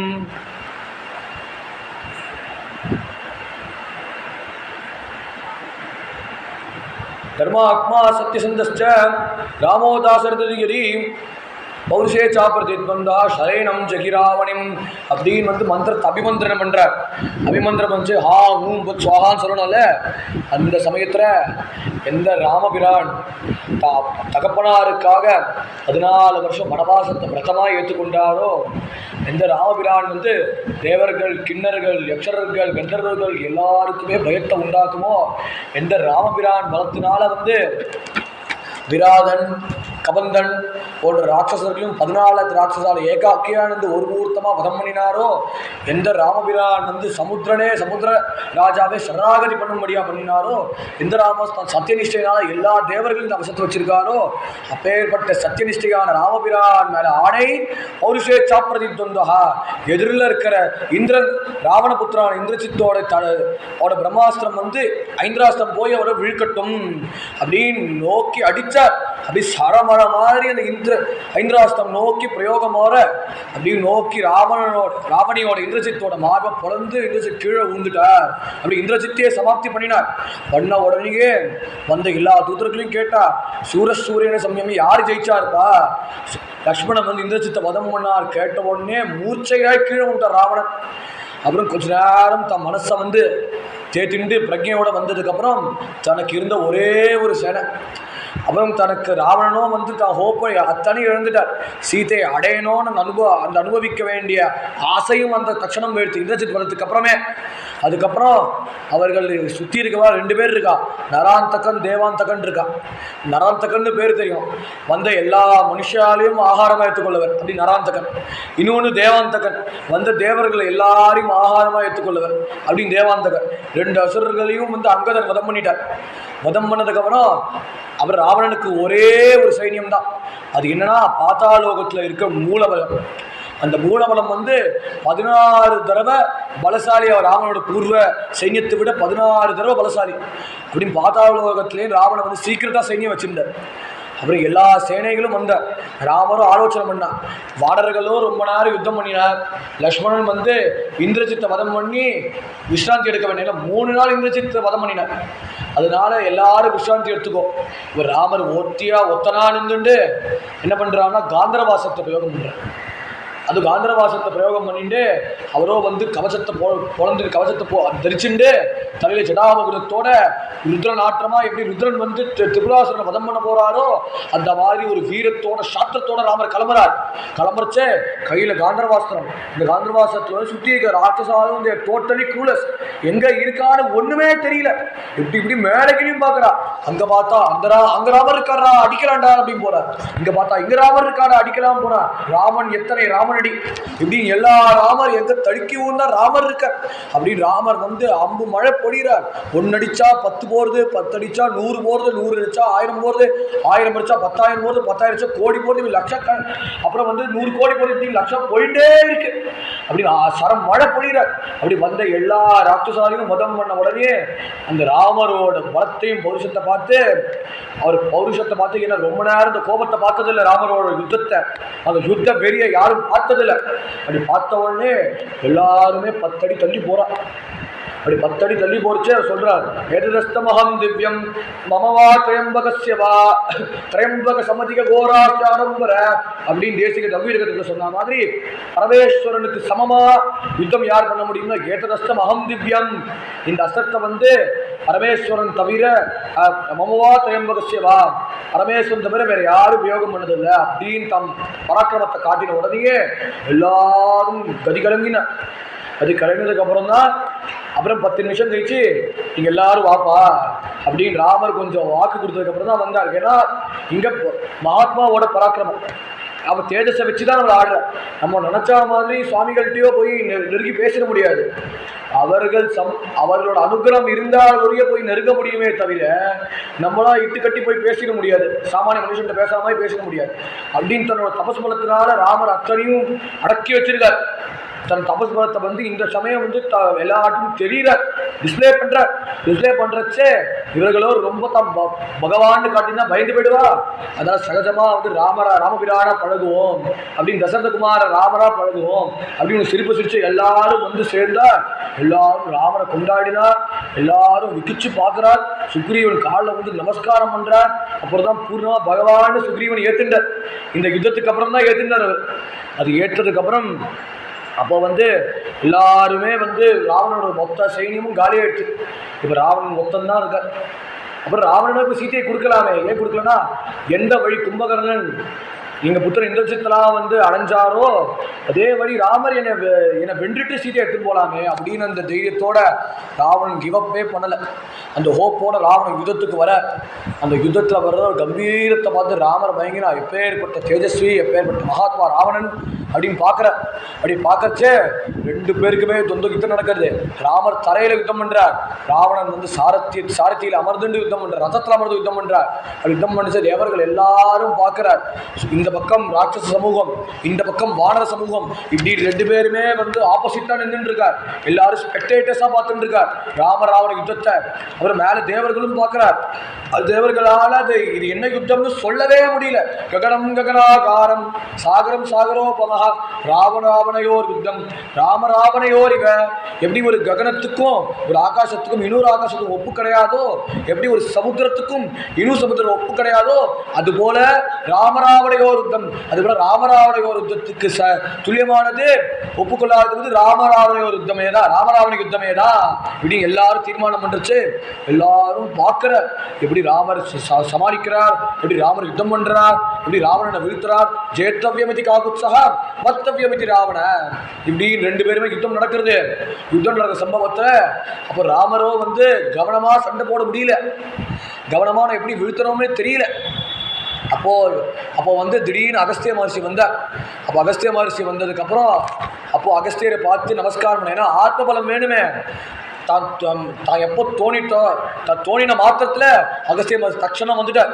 வரிசை அப்புறம் யுத்தத்து பிரேக்கும் போது அவருக்கு ஆதித்ய மந்திரத்தை உபதேசம் பண்ணினார். அதான் ததோ யுத்த பரிஷ்ராந்தம் சமரே சிந்தையாசிதம் ராவணம் ச அகிருதோ திருஷ்டுவா யுத்தாய சமபஸ்திகம். அப்படி ராவண சமாளிக்கணும்னா ஆதித்ய ஹிருதயம் புண்ணியம் சர்வசத்ரு விநாசனம், அதுக்கு சூரியனோட மந்திரத்தை வேணும். அப்படி சூரியனோட ஹிருதயம் புரிஞ்சுக்கணும். சர்வசத்ரு விநாசனம், சத்ருக்களை எல்லாரையும் சம்ஹாரம் பண்ணுறது ஒரே வழினா சூரியனோட மந்திரம். அப்படின்னு என்ன பண்ணணும், ஜெயாவகம் ஜெய நித்தியம் அக்ஷயம் பரமசிவம், உனக்கு ஜெயத்தை கொடுக்கும். அதை காட்டிலும் என்னென்னா உனக்கு இழந்த சொத்தை எல்லாமே திரும்ப கிடைக்கும். அப்புறம் சாஸ்வதமான மங்களகரமான வஸ்து எது கொடுக்கும்னா சூரிய உபாசனை மாத்திரத்தில். அப்படி சூரிய உபாசனம் பண்ணுறச்ச இந்த சூரியன் யாருன்னா ஏஷ பிரம்மாச்ச விஷ்ணுஸ்ஸ சிவஸ்கந்த பிரஜாபதி மகேந்திரோ காலஹ யமஹா சோமஹ பாம்பதி பிதரோ வசவ சாத்யா யஸ்விரோ மருதோ மனு வாயுர்வன்னி பிரஜா பிராணஹ ருதுகத்தா பிரபாகரஹ. அப்பேற்பட்ட சூரியனோட பிரபாவத்தை சொல்றார். ஏஷ பிரம்மாச்ச, அவர் பிரம்மதேவனே, அவரே சாட்சாத் விஷ்ணு ஸ்வரூபமே, அவர் பரமேஸ்வரன் ஸ்வரூபமே, அவர் சாட்சாத் ஸ்கந்தனே முருகப்பெருமானே அவர் தான். அப்படி அப்பேற்பட்ட சூரிய பகவான் யாருன்னா மகேந்திரஹா இந்திரஸ்வரூபமே, அப்புறம் குபேரன் ஸ்வரூபமே, யமதர்மராஜ ஸ்வரூபமே, இப்படின்னு வருணதேவ ஸ்வரூபம், இப்படி எல்லா தேவத ஸ்வரூபமாக சூரியநாராயணன் கண்ணு முன்னாடி நிமித்துறார். ஏன்னா சந்தியாவனோட பிரயோஜனமே என்னன்னா காயத்ரி மந்திரம். அந்த காயத்ரி மந்திர தேவதை யாருன்னா சவித்ரு தேவதா, சூரியநாராயணன் தேவதா. அதனால பிரார்த்தனை பண்ணுறது ஜெயேசதா சவித்ரு மண்டலமத்தியவத்தி நாராயணா சரசிஜாசன சன்னிவிஷ்டா கேயூரவானு மகரகுண்டரவானு கிரீட்டஹாரி ஹிரண்ய வபுத்திர சங்க சக்கரஹா. அப்படின்னு சூரியன் நம்ம கண்ணை மங்கும்படியாக வைக்கிறது எதனால காரணம்னா உள்ளே இருக்கிற சூரியநாராயணனால தான். அந்த உள்ளே இருக்கிற சூரியநாராயண வஸ்துனால தான் நம்ம கண்ணு எல்லாம் மகிக்கும்படியாக இருக்குது. அதனால் நம்ம சரியாக தரிசிக்க முடியல. ஆனால் அப்பேற்பட்ட சூரியன் யாருன்னா கண் கண்ட தெய்வம். பொதுவாக தெய்வம் அப்பா அம்மான்னு ஒரு பக்கம் சொல்லுவோம். பிரத்யட்சமாக நம்மளை இந்த கண்ணால் பார்க்க முடிய தெய்வம் என்னன்னா சூரிய பகவானே தான். அப்பேற்பட்ட சூரிய பகவானை ஸ்மரணம் பண்ணிட்டு அப்படி சூரிய பகவான்கிட்ட அனுகிரகத்தை பெற்றுக்கொண்டு ராமர் தயாராச்சு. இந்த சமயத்தில் இந்திரனுக்கு அப்போ தான் நல்புத்தியே ரொம்ப நேரம் ராமர் தரையோடு யுத்தம் பண்ணிட்டு இருக்கார். ராவணனும் சாரத்தியத்தோடு இருக்கா, சொகுசா ராவணன் யுத்தம் பண்ணுறார். அதனால அந்த சொகுசை முழுக்க ராமர்கிட்ட கொடுக்கணும். அப்படி இந்திரன் என்ன பண்ணா தன்னோட சாரதியான மாத்தளி அமைச்சார். அப்படி மாத்தளி வச்சனத்தை கேட்டு ராமர் ரதத்தில் அமர்ந்தார். அமர்ச்ச ராமருக்கும் ராவணனுக்கும் யுத்தம் நடக்கிறது. அப்படின்னு பிரத்யஸ்தம் ராவணன் போட ராமர் எல்லாத்தையும் பங்கப்படுத்துகிறார். அப்படி பங்கப்படுத்தச்சே ராமர் என்ன பண்ணார்னா 100 தடவை ராவணனோட 10 தலையை வீழ்த்தினார். அப்படி 10 தலையை வீழ்த்த தலை முளைக்க இப்படின்னு 10 100 நிறைய தடவை அடிக்கடிக்கடிக்கு தலை முளைச்சுட்டே வருது. ஆஹான்னு கம்பீரமாக ராவணன் சிரிக்கிறச்சே மாத்தளி பார்த்தார். இது முடிகிற சமாச்சாரமாய் தெரியலையே. அதனால காலத்தை ரொம்ப வேஸ்ட் பண்ணாம நீ ஒன்று பண்ணு, நீ பிரம்மாஸ்திரத்தை பிரயோகம் பண்ணு. ஏன்னா அவன் தலை எதனால முளைக்கிறதுனா அவன் அகங்காரம். அந்த அகங்காரோட பலத்துல தான் 10 தலைனா 10 இந்திரியங்கள். அந்த 10 இந்திரியங்கள் அகங்காரமோட ஃபோர்ஸில் தான், ஈகோவோட ஃபோர்ஸில் தான் இந்திரியங்கள் வேலை செய்யுது. இப்போ பார்த்தே தீரணும்னா எப்படி பிடிவாதம் பிடிச்சி உடனே பார்க்கணும்னு கண் எப்படி அதுக்கு அலையிறதோ அதே மாதிரி ராவணன் அகங்காரம் மார்பு ஸ்தானத்தில் இருக்கு. அந்த மார்பு ஸ்தானத்தில் தான் அதில் நீ அடித்தா அதுலேருந்தே தலை முளைக்காது அப்படின்னோட ஏற்கனவே 10 தலையோட ராவணன் ராமன் என்ன பண்ணா பிரம்மாஸ்திரத்தை பிரயோகம் பண்ணினார். அப்படி பிரம்மாஸ்திரத்தை பிரயோகம் பண்ண மாத்திரத்தில் ராவணனை வீழ்த்தினார். ராவணனை வீழ்த்தி அப்படி ராவணன் வள்ளி தாங்க முடியாம ரதத்திலேருந்து கீழே ஊர்ந்தார். அப்படி ராவண வதமும் ஆயிடுச்சு. இப்படி ராவண வதனம் ஆனதுக்கப்புறம் எல்லா பத்னிகளும் தானியமாக்னி அப்புறம் போன்ற நிறைய பத்னிகள் அப்படி பத்னிகள் வந்ததுக்கப்புறம் எல்லாரும் பார்த்தார். அப்படி எல்லாரும் பார்க்கறச்சே அப்போ மேற்கொண்டு மண்டோதரி கதறா. அப்படி மண்டோதரி கதறச்சே அந்த மண்டோதரியோட பாதிவிரத்தியத்துக்கு ராமபிரான் என்ன பண்ணுறாருன்னா கிருஷ்ணமேஷ மகாயோகி பரமாத்மா சனாதன அநாதி மத்திய நிதன சங்கச்சக்கர தவசம் பரமோ தாத்தா சங்கச்சக்கரகதாதர ஸ்ரீவத்சவத்சாரித்ய ஸ்ரீ அஜேயா சாசுதோ துருவா. அப்படின்னு பார்த்தா மானுஷம் அபுராஸ்தாக விஷ்ணு சத்திய பராக்கிரமஹா. ராவணா நீ ரொம்ப நேரம் நினச்சியே அப்படின்னு இழந்த ராவணனை பார்த்து சொல்கிறார். அப்படின்னு ராமரும் இவ்வளோ கண்ணீர் மல்கி எழுதுன்னு இருக்கார். மகா பதிவிரத மண்டோதரி இப்படி எவ்வளோ பேர் இதோபதேசம் பண்ணியிருக்கார்.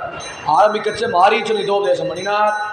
அதுக்கப்புறம் விபீஷண ஆழ்வான் சொந்த தம்பி உபதேசம் பண்ணினார். அப்புறம் இவர் கும்பகர்ண உபதேசம் பண்ணினார். இந்த மாதிரி நீ பண்ணது தப்புப்பா, நீ பண்ணது குலத்துக்கே நாசம் உண்டாகும் அப்படின்னு இதோபதேசம் பண்ணினார். அப்புறம் பின்னாடி கடைசியில் மண்டோதரி கூட உபதேசம் பண்ணினார். அவரோட தாத்தாவான மால்யவான உபதேசம் பண்ணினார். இத்தனை பேர் உபதேசம் பண்ணி என்னாச்சுன்னா அவர் காது கொடுத்து வாங்கலை. அது காது கொடுத்து வாங்காதாப்பா ஒரு மரணத்துக்கே காரணம். நீ எந்த இந்திரியத்தை சின்ன வயசுலேயே இத்தனை தபஸ் பண்ணி இத்தனையும் அடக்கி இத்தனையும் சம்பாதிச்சியோ அந்த இந்திரியங்கள் உன்னை பழிவாங்கும்படியாக பண்ணிடுது. ஏன்னா பலவந்தமாக இந்திரியங்களை ஜெயிக்கணும்னு திட்டமிடக்கூடாது. அப்படிதான் ஹிரண்யகசிபு அலைஞ்சார். ஹிரண்யகசிபு இந்திரியங்களை ஜெயிச்சு ஈஸ்வரனா ஆடும் அடைஞ்சார். அந்த வரத்துக்கு வீக்னஸை வச்சுதான் பகவான் நிருசிம்மாவதாரம் எடுத்து ஹிரண்யகசிபு கீழ்த்தி சமாதானம் பண்ணினார். அதே தப்பு தான் ராவணன் பண்ணினார். அப்படி இந்திரியங்களை ஜெயிக்கணும்னு கடுமையாக தபஸ் பண்ணி பரமேஸ்வரனை சாட்சாத்கரிச்சு இப்படி பயங்கரமாக பண்ணார். அப்படி பயங்கரமாக பண்ணதுனால இந்திரியம் என்ன பண்ணிட்டுனா அந்த இந்திரியமே ஒரு ஸ்ரீ ரூபமாக வந்தது. அந்த ஸ்ரீ ரூபம் யாருன்னா சாட்சாத் ஜெகன்மாதா. அப்படி ஜெகன்மாதா ரூபமாக அந்த இந்திரியம் நீ அவள்கிட்ட காமவசப்படும்படியா நெகரும்படியா பண்ணிட்டு அந்த காமவசத்தினால தான் நீ அழிஞ்ச ராவணா அப்படின்னு சொன்ன உடனேயே ராமபிரான் என்ன பண்ணார்னா அளவற்ற கருணையோட தபச பரமோதாதா சங்க சக்கர ஆதரா கையில் சங்கம் சக்கரம் சதுர்புஜ மூர்த்தியாக சேவை சாதிச்சார். சேவை சாதிச்சதுக்கப்புறம் அவர் மண்டோதரி கண்ணிலே சமாதானப்படுத்தினதுக்கப்புறம் ராமதா ஸ்வரூபத்தை சொன்ன ஆத்மானம் மானுஷம் பண்ணியே ராமம் தசரதாத்மஜம் அப்படின்னு தன்னை நடிச்சார். இல்லை சமாளித்தார் ராமர். அப்படி சமாளித்ததுக்கப்புறம் விபீஷணனை பார்த்தார். விபீஷணனை பார்த்த உடனே ராவணனை கண்ணா அப்படின்னு திட்டுறார். அதனால காமமோக பரீதஸ்ய எத்தேன ருச்சிதம் வச்சா ராகவசோசம் விஷ்டம் இத்தியுவாச விபீஷணம் மெதிகானந்தரம் கல்பியம் காரியம் ததுர சிந்தைய. அப்புறம் ராவணனோட உடம்பை பார்த்தா ததிதம் வீர சம்பிராத்தம் மயாபுர சமீர்த்தம். நான் நிறைய தடவை சொல்லியிருக்கேன்பா உனக்கு, நீ காமத்தினால்தான் நீ அடைஞ்ச, உனக்கு சம்ஸ்காரம் பண்ண மாட்டேன், நீ இந்த அருகத்தை இழந்தவராச்சே அப்படின்னு சொல்லி இவரை தள்ளினார். அப்படின்னு சொன்னதுக்கப்புறம் ராமர் கையை பிடிச்சார். விபீஷணா இப்போதான் நீ தப்பு பண்ற, அதனால நீ புரிஞ்சுக்கோ விபீஷணா. ராவணனும் இவர் காலகத்தை அடிச்சுட்டார். யுத்தத்து வரைக்கும் தான் எனக்கும் ராவணனுக்கும் பகை. அவன் எப்போ காலகதி அடைஞ்சிட்டாரோ அவன் ரூபத்தை விட்டு வெளில போயிட்டா. இப்போ பிரேத்தமா இருக்கார். இப்போ அமரனா போயிட்டார். அமரனா போன ராவணனுக்கு அவருக்கு ஏற்ற சம்ஸ்காரம் பண்ணணும். மரணாந்தானிவை ராணி நிவர்த்தம்ன பிரயோஜனம் கிருதாம சம்ஸ்காரா மவாப்பியேசதா தவ. அதனால் விபீஷணா நீ அவருக்கு காரியம் பண்ணணும். நீ காரியம் பண்ணணும். நீ பண்ணலைன்னா நான் ஓ ஸ்தானத்துக்கு காரியம் பண்ணிடுவேன் அப்படின்னு கேட்ட உடனே அப்பேற்பட்ட கிருபாலு ராமர் அவரை மேற்கொண்டு ராவணனோட குணங்களை சொல்கிறார். ராவண பிரபாவத்தை சொல்கிறார். ராவணர் எப்பேற்பட்டவர் தெரியுமா?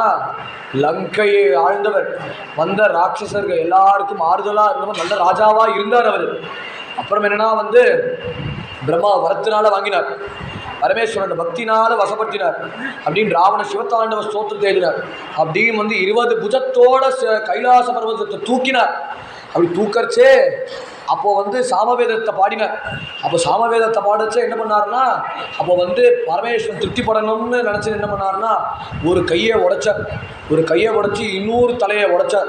ரெண்டுத்தையும் சேர்த்து தன்னோட மார்பை மூலியமாக வச்சுன்னு வீணை வாசித்தார். அது மூலியமாக சாமகானம் பாடி பரமேஸ்வரன் திருப்திப்படுத்தினார். அப்புறம் அதை காட்டிலும் என்னென்னா அந்த பரமேஸ்வரனை அவர் மலையை தூக்கறச்சே கண்ணை மூடிண்டே பார்வதி பரமேஸ்வர தரிசனம் பண்ணிட்டே சிவத்தாண்டவ ஸ்தோத்திரம் எழுதினார். திலோச்சனேர திருமம அப்பேற்பட்ட பரமேஸ்வரா உங்கள் மேலே அளவற்ற அன்போடு நான் பாடுறேன் அப்படின்னு பரமேஸ்வரன் மகிழ்ந்தார். அப்பேற்பட்ட வீணை வாசிக்கிற நிபுணர், அப்பேற்பட்ட சகல சாஸ்திர பாரங்கதர், 4 வேதம் பொருந்திவர், சாமவேதத்தை தெரிஞ்சவர். அப்பேற்பட்ட ராவணன் பண்ண என்ன ஒரே ஒரு தப்புனா அவனோட பிடிவாதம். நான் தான் சரி, வேற யாரும் சொல்றதை கேட்க மாட்டேன், அந்த பிடிவாதத்தினால்தான் இப்போ அழிஞ்சேன்.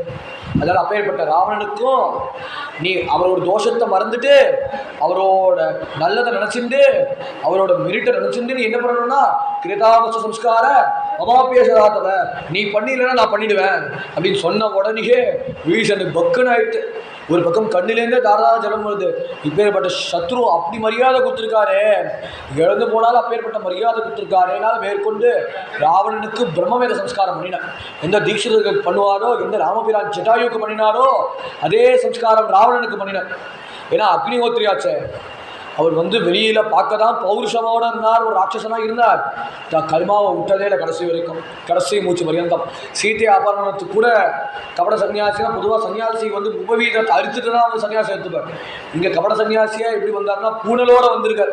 ஏன்னா அடுத்த வேலை அக்னிஹோத்திரம் பண்ணியே தீரணுமே, அதுக்கு லவலேசம் தியாகம் பண்ணாமல் சீதை அபரணம் எதுக்காகனா சுவார்த்தமதாய ராவணகா, தான் மதத்துக்கு ப்ரிப்பேர் பண்ணணுமே, தான் வைகுண்டத்துக்கு சீட்டு புக் பண்ணணுமே, அதுக்காகவே ராவணன் வந்து தான் மனசை அடக்கிண்டு சீத்தை எடுத்துன்னு போனாலே தவிர வெளியில் பார்க்க தான் காமவசத்தில் வந்து சீத்தை எடுத்துன்னு போனார். ஆனால் மனசை அடக்கிண்டு சீத்தையை எடுத்துன்னு போனார் அப்படின்னு ராமர் சொல்லி விபீஷணன் வந்து பிரம்ம சம்ஸ்காரம் பண்ணினார். விதிவத்தாக பண்ணதுக்கப்புறம் விபீஷணனை வந்து திவ்யமான கிரீடத்தை வந்து எப்படி சுக்ரீவன் வாங்கினாரே, தட்டி எறிஞ்சாரு, அது லக்ஷ்மணன்கிட்ட கொடுத்து அவருக்கு விதிவத்தா லங்கையிலேயே வந்து அபிஷியலாக அவருக்கு வந்து லங்காதிபதியாக ஆக்கிடு அப்படின்னு சொன்ன உடனே லக்ஷ்மணரை வச்சு விபீஷனுக்கு முடிசூட்டினார். முடிசூட்டினதுக்கப்புறம் அவர் ராமரோ பட்ட பிரதேசம் பண்ண மாட்டார். ஏன்னா விரதமாச்சே, 14 வருஷம் வனவாசம் வனாந்தரத்தில் இருக்கணும், காட்டில் இருக்கணும்னால, அதனால் லக்ஷ்மணரை வச்சு அத்த காரியமும் செஞ்சார். அதுக்கப்புறம் மேற்கொண்டு விபீஷணன் சொல்கிறார், இந்த மாதிரி சீத்தையை வந்து அசோகவனத்திலேருந்து விடுமுழிக்க வேண்டும். அப்புறம் சீத்தையை வந்து ராமட்ட சமர்ப்பிக்கச்சே சர்வாபரண பூஷத்தையோடு சமர்ப்பிக்க வேண்டும் அப்படின்னு கட்டளை விடுறச்சே விபீஷணன் வந்து தான் முன்னாடி போகிற முன்னாடி ஆஞ்சநேயர்கிட்ட போய் சொல்லி இதை போய் சீத்தைகிட்ட போய் சொல்லு அப்படின்னு விண்ணப்பிச்சார். அவர் ஆஞ்சநேயர் போய் சீதம்மா வந்து 3 தடவை நமஸ்காரம் பண்ணி சுற்றி பிரதட்சணம் பண்ணதுக்கப்புறம் சுற்றி வந்த ராட்சசிகளையும் பார்த்தவொன்னு ஆஞ்சநேயருக்கு வந்ததே கோபம், இவர்களை சமாப்தி பண்ணியே தீரணும், நீ அனுமதி கொடுமா, இப்பவே இவரை சமாப்தி பண்ணிடுறேன் அப்படின்னு கிளம்புறார். இந்த வேகத்தோட கிளம்புறச்சே சீத்தை சமாதானம் பற்றினார். ஏன்னா இவர்கள் வந்து எதுக்கு திட்டினானா, ஏதாவது தனம் திரவியம் கொடுத்தா இவா வந்து பேசுவா. அப்போ ராவணன் வந்து ராஜாவாக இருந்தார். அப்போ ராவண ராஜா இருந்து அவளுக்கு எல்லா சொத்தையும் இவா எல்லாம் ஆகாத்தையும் ராவணன் ஏற்பாடு பண்ணுறதுனால ராவணம் பத்தாரம் சர்வட்சசாம் ராவணன் சொல்லி இவ சொல்கிறான். இப்போ விபீஷண ராஜாவாயிட்டார். இப்போ விபீஷண ராஜாவானதுனால இப்போ பல்லவியை மாற்றி தான் பாடுவார். ராகவம் பத்தாரம் சர்வட்சசாம், ராமர் வந்து பத்தாவன, ராம பத்தாவான அப்படின்னு இவா அந்த பல்லவியை பாடுவா. அதனால இவாளை வதம் பண்ணி பிரயோஜனம் இல்லை. அதனால சீத்தை சார்பாக இவா எல்லா மணிப்பையும் இவா எல்லாரையும் சபிச்ச உடனேயே சர்வாபரண பூஷத்தையா நீ கிளம்பணுமா ராமபிரானை பார்க்கறதுக்கு அப்படின்னு சீத்தை கட்டளையிடுறா. எனக்கு ராமரை தனியாக பார்க்கணும்னு ஆசை. அப்புறம் இந்த விஷயத்தை முழுக்க ராமர்கிட்ட சொன்னேன். சுற்றி வாடற சமூகம் இருக்குது. விபீஷணன் இப்போ தான் ராஜாவாக வந்திருக்கார். அப்புறம் ராமர் லக்ஷ்மணர் எல்லாம் வெளியில் இருக்கார்.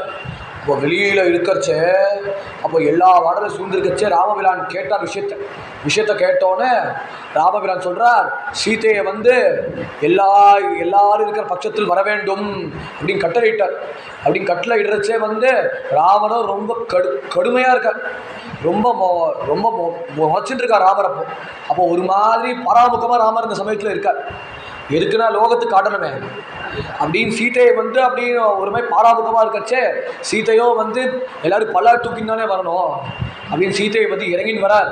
தன் முகத்தை மறைச்சிண்டு வெக்கப்பட்டு கீழே பார்த்துட்டு சீத்தையை நடந்துச்சே. இப்போ சீத்தையை பார்த்த உடனே சீத்தையை ஒரு பார்வை பார்க்காம லக்ஷ்மணன் பார்த்தோம், லக்ஷ்மணா அக்னியை மூட்டி விடு, சித்த மூட்டி விடு அப்படின்னு அக்னி பிரவேசத்தவா அப்படின்னு சொன்ன உடனே சீத்தையை போய் அக்னி பிரவேசம் பண்ண சொல்லு அப்படின்னு சொன்ன உடனே நமக்கு எல்லாருக்கும் ஒரு கோபம் வரும். என்னன்னா ராமர் வந்து சீத்தையை ரொம்ப சந்தேகப்பட்டாரு. ராமர் வந்து சீத்தையை மேலே சந்தேகம்னால 10 மாதம் ராவன்கிட்ட இருந்ததுனால இவர்கிட்ட சந்தேகப்படுத்தினாரு அப்படின்னு ராமர் நமக்கு எதுக்கு காட்டினார்னா சீத்தையோட சாரித்திரத்தை காட்டினார். அப்படின்னு வந்து சீத்தையை அப்படி சாரித்திரத்தை காட்டினாலும் யாருமே சீத்தையை குறை சொல்லக்கூடாது, யாருமே சீத்தையை பற்றி தப்பாக பேசக்கூடாது. அப்படி சீத்தை எப்பேற்பட்டவர்னா ஜெகன்மாதாவாக இருக்கிறவர்னு தான் ஜெகன்மாதான்னு லோகத்துக்கு நிரூபணம் பண்ணணும். அப்பேற்பட்ட அக்னி பிரவேசத்தை காட்டினார். அந்த அக்னி பிரவேசத்தை காட்டுறச்சே சீத்தையோ வெளில வரச்சே ஜாஜ்வல்யமாக தங்கமயமாக வந்தார். அதை பார்த்து பிரம்மா பரமேஸ்வரன் எல்லா தேவர்களும் வந்தார். பிரம்மாவும் ஆச்சரியமாக பார்த்த உடனே ராமா என்ன ராமா இப்பேற்பட்ட காரியம் பண்ணினேன். அப்புறம் ராமர் சொன்னார், நான் சீத்தையை வந்து அவர் புண்ணியாத்மா சுத்தாத்மா லோகத்தை நிரூபணம் பண்ணணும், அதுக்காக இப்பேற்பட்ட காரியத்தை செஞ்சேன் தவிர வேற எதுவும் நான் செய்யலை அப்படி கேட்ட உடனே பரமேஸ்வரன் சடங்கலேன ஸ்ரீமான் மகாதேவோ விசத்வஜா அப்படி நந்திவான பரமேஸ்வரன் வந்தார். படைச்சே பக்கத்தில் ராமா இப்போ பாரு ஒருத்தர் வந்திருக்கார். அவரை காட்டின உடனே வேற யாரும் இல்லைப்பா, ஒரு தகப்பனா தசரதன் பார்த்தா அவரோ எவ்வளவா இருக்கார். எவ்வளோ பார்த்தோன்னே சுத்தமாக ராமபிரானுக்கு அடையாளமே தெரியல தான் அப்பான்னு. ஏன்னா ராமபிரான் வந்து கால்குலேட் பண்ணி தான் தசரதனுக்கு வந்து கொடுத்தார். ஏன்னா அவரும் நித்தியம் ராமநாமா ஜபம் பண்ணிட்டு இருக்கார். ராமநாமா ஜபம் பண்ணால் எல்லாருக்கும் மோட்சம் கிடைக்கும். ஆனால் தசரதர் வந்து ராமநாமா தான் சொன்னார். அவருக்கே வந்து சொர்க்கத்தை கொடுத்துருக்காருன்னா இங்கே வந்து வியாக்கியாத்தாக்கள் அர்த்தம் போட்டிருக்காரு. இது எதுக்காகனா தசரதரோ வந்து ஒரு குறையோடு இருக்கார். அவர் கைகேயை மன்னிக்கல, பரதரை மன்னிக்கல. அதாவது ராமபிரான் வந்து சொல்ற, நீ சொர்க்கத்தில் இருக்க, இப்படி சொர்க்கத்தில் இருக்கனால இப்போ தேவதா சுரூபமா இருக்க, அதனால நீ கைகேயையும் பரதரும் நீ சபிக்கணும், நம்ம குடும்பத்தில் ஒருவரா நீ ஒருத்தர் சேர்க்கணும் அப்படி சொல்லணும். நான் அவளை எப்பயோ மன்னிச்சாச்சுவா, நம்ம உடம்பு விடுற வரைக்கும் நான் மன்னிச்சிட்டவாளை, அவளை சபிச்சாச்சு அப்படி கேட்டோன்னு இன்னொன்று நான் பட்டாபிஷேகத்தை பார்க்கணும். தசரதரோ பட்டாபிஷேகம் பார்க்கணும்னு ஆசைப்பட்டு தான் வந்து ராமரை முதல் நாள் முடிசூட்டுன்னு கூப்பிட்டார். அவரோ வந்து அன்எக்ஸ்பெக்டடாக காலகதி அடைஞ்சிட்டார்.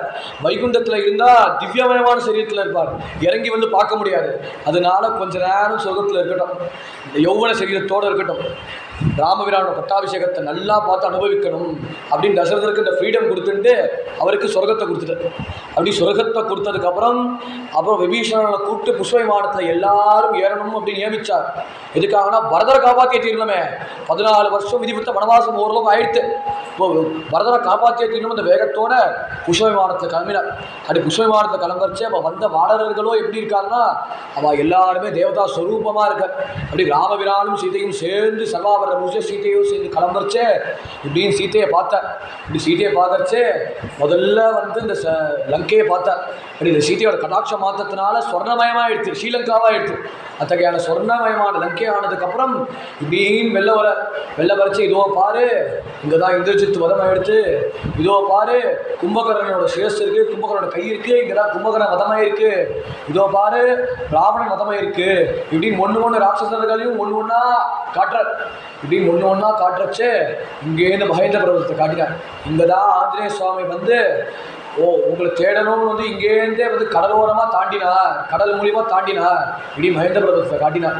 இங்கே தான் சம்பாத்தி சொல்லி தான் உங்கள் விஷயம் தெரிஞ்சுது. இப்படின்னு ஒன்று சீதையை காட்டிகிட்டே போகிறார். இப்படி காட்டிகிட்டே போகிறச்சே பஞ்சவட்டியை காட்டினார். பஞ்சவட்டியில் வந்து நம்ம அமைச்ச பண்டசாலையை பாரு இப்படின்னு எல்லாத்தையும் காட்டினார்.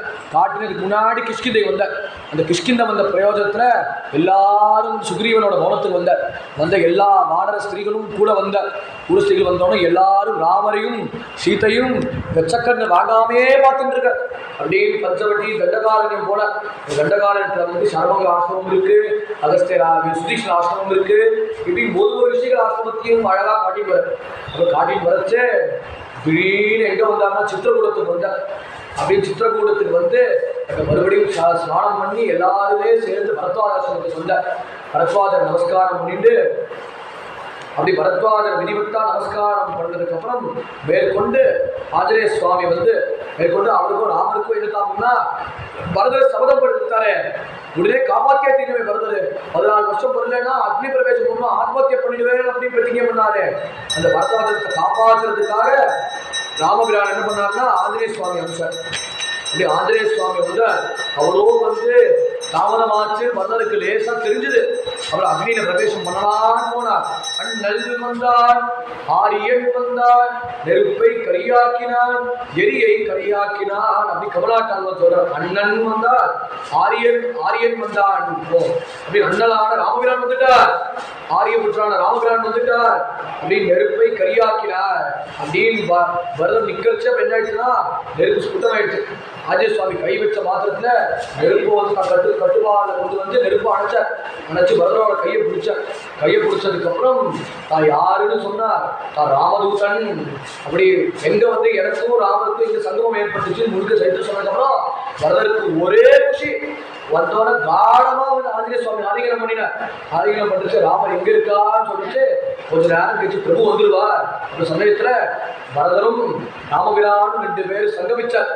எங்க அதே நந்திகிராமம் சம்பவிச்சு அந்த பாதுகையை ராமபிரான்கிட்ட கொடுத்து கைகூப்பி வழங்கி என்ன பண்ணார்னா தன்னோட மஸ்தகத்தில் அணைச்சிட்டு शिरस्यञ्जलिमादाय कैकेय्यानन्दमन्त्रः अवासे वरदो ज्येष्ठौ रामौ सत्यपराक्रमं पूजिता मामिका माता रक्तपुराजमिदं मम तत्सदामि पुरस्तुभ्यं एतात् वददा मम அப்படின்னு ராமபிரான் வந்து ராமயுக்கார பேச முன்னாடி ராமரும் சீதையும் 2 பேரும் சார்பா வச்சு ராமபிரான் சொல்ற, அதனால எங்க 2 பேருக்கு சார்பாடி சத்தியம் பண்ணு, நீ வந்து கைகேயி மாதா ஒருபோதும் தப்பா பேசக்கூடாது, நீ கைகேயி மாதாவுக்கு வந்து எப்போதுமே அடைக்கிற புத்திரனா இருக்கணும் அப்படின்னு சொன்ன உடனே சிறுசுந்தரி மாதாய கைகேயானந்த வர்தனா அப்படின்னு கைகேயானந்த வர்தனா வரதன் அவாசே வரதோ ஜேஷ்டம் ராமன் சத்தியபராக்கிரமம் அப்படி உற்சாகத்தோட வரதன் கிளம்பினார். கிளம்பச்சு ரதத்துல ஏறினார். அப்படி ரதத்துல ஏறிச்சு அப்புறம் மந்திரையும் வந்து கைகேயை வந்து குழப்பினார். அந்த மாதிரி ராமன் வந்து லக்ஷ்மணனுக்கு தான் வந்து முடி சுட்டுவார், யுவராஜ் லக்ஷ்மணன் தான் பண்ணுவார், பரதனுக்கு பண்ண மாட்டார். அந்த வாக்கு சத்தியம் பண்றதுக்கு ராமபிரான் வந்து இப்போ வியாஜமா எடுக்கிற இந்த பட்டாபிஷேகம் எதுக்கு எடுக்கிறான்னா பரதனுக்கும் கொடுக்கணும். அதாவது தாமே விஸ்வாகுநாதஸ்ய பரதஸ்ய கதாம் குரு லக்ஷ்மணன் சொல்றச்சு, அம்மா பத்தி தப்பா பேசாத, அதுக்கு பதிலாக பரதனோட பக்தியை பத்தி சொல்லு அப்படின்னு பரதருக்கு அந்த மரியாதையை கொடுத்த அப்படின்னு பரதருக்கு உண்டான பக்திக்கு மரியாதை கொடுத்துட்டு என்ன பண்ணாருன்னா எல்லா வானரர்களும் வந்தார். அப்போ வந்து என்னாச்சுன்னா பரதர் வந்து ஜெய ஜெயன்னு வந்து பிரபு பிரகமாஸ்தாய ராமோ நகர உத்தமம் ஜக்ராம பரதோ லட்சுமி சத்ருக்னா சத்ரவாததே அப்படின்னு வந்து சத்ருக்னன் வந்து பெரிய கொடையை பிடிச்சிட்டு இருக்கார். பரதன் வந்து தானே முன்னாடி வந்து சாரத்தியம் பண்றார். அப்புறம் வந்து பாலகேஜரன் சேதம்ச பாலகேஜரன் அப்புறம் வந்து சுக்ரீவன் வந்து சாவர வீசுறார். அப்புறம் சந்திரே சந்திரசங்காசம் ராட்சசேந்திரோ வீசனா மாலாஞ்சலந்தி பவனோ அதோ வாசவ ஜோதிதா அப்படி அப்புறம் சந்திரசங்காசம் ராட்சசேந்திரோ வீசனா அப்படி வெங்கொற்ற கூட யாரு சுமக்கிறார்னா விபீஷண ஆழ்வார் சுமக்கிறார். அப்படின்னு இன்னும் பட்டாபிஷேகமே நடக்கல. நகர பிரவேசம் அயோத்திக்கு எல்லாரும் வரா. ஜனக எல்லாம் கோஷம் போடுறா, ஜெய் ஸ்ரீராம் ஜெய் ஸ்ரீராம் ஜெய் ஸ்ரீராம் எல்லாம் கோஷத்தோட போடுற ஒரே கோஷம். ஆனா என்ன ஆசைனா ராமர் வந்து சத்ருஞ்சயம்ங்கிற ஒரு பெரிய பட்டத்தியானவன் அமர்ந்துட்டு வரணும் அப்படின்னு ஆசைப்படுறச்சு ராமபிரான் சத்ருஞ்சயத்தில் அமர்ந்துட்டு வர பரதனும் ராமனும் அப்படி பட்டாபிஷேகத்தில் வரணும்னு ஆசைப்படுறச்சு. அப்ப என்ன பண்ணாருன்னா முதல்ல எல்லாருமே வந்து அவ எல்லாரும் ஜட்டையோட இருக்கா. முதல்ல ஜட்டா சோதனம் பண்ணல. அப்படி ஜட்டா சோதனம் பண்றச்சு மாடர்கள் எல்லாரும் தயாரான, மாடர பத்னிகளும் தயாரான. அப்போ மாடர்கள் என்ன பண்ணாருன்னா எச்சமத் பவனம் சேஷம் சாசோகமணிக்கம் மகது உத்தாவை சங்கிரீவம் சுக்ரீவாய நிவேதயது அப்படி எல்லா பத்திர வைடூரங்களும் சுக்ரீவன் வந்து கொடுத்தார். அப்புறம் வந்து நதீஷதானாம் பஞ்சானாம் சமுத்திரானாம் சர்வதா ஆணைய புண்ணிய சலிலா வானராக சதையான்விதா அப்புறம் வானர் படைகள் கஜன் கவாட்சன் சரவன் கந்தமானன் மைந்தன் துவிதன் போன்ற பெரிய பெரிய வானர்கள் என்ன பண்ணாருன்னா பாரதத்தில் இருக்கிற 500 புண்ணியமான பஞ்சா நதி சதானா பஞ்சானா 500 திவ்யமயமான நதிகள் இருக்கிற எல்லாத்தையும் கலசத்தில் ஒப்பிண்டு ராமருக்கு வந்து அபிஷேகம் பண்ண வேண்டும் அப்படின்னு எல்லாரும் கொடகொடமா ஜலம் கொண்டு வர. அப்புறம் வந்து சுசேனர் வந்தார். அப்படி சுசேனர் என்ன பண்ணார்னா சகல ஆபரணங்களும் ஓஷதியும் எல்லாத்தையும் ராமபிராண்ட சமர்ப்பிச்சார்.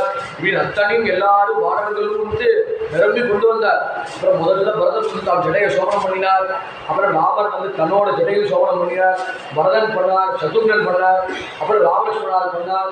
ஆனால் பரதனுக்கோ என்ன ஆச்சுன்னா இவரோ நீண்டமான கூந்தலுடைய காக்கபட்ச தரம் சூழும் காக்கபட்ச தரம் வீரம் ஜேஷ்டமே தாது ஒரு விஸ்வாமித்திரர் கொண்டாடினாரோ பூர்வத்தில்.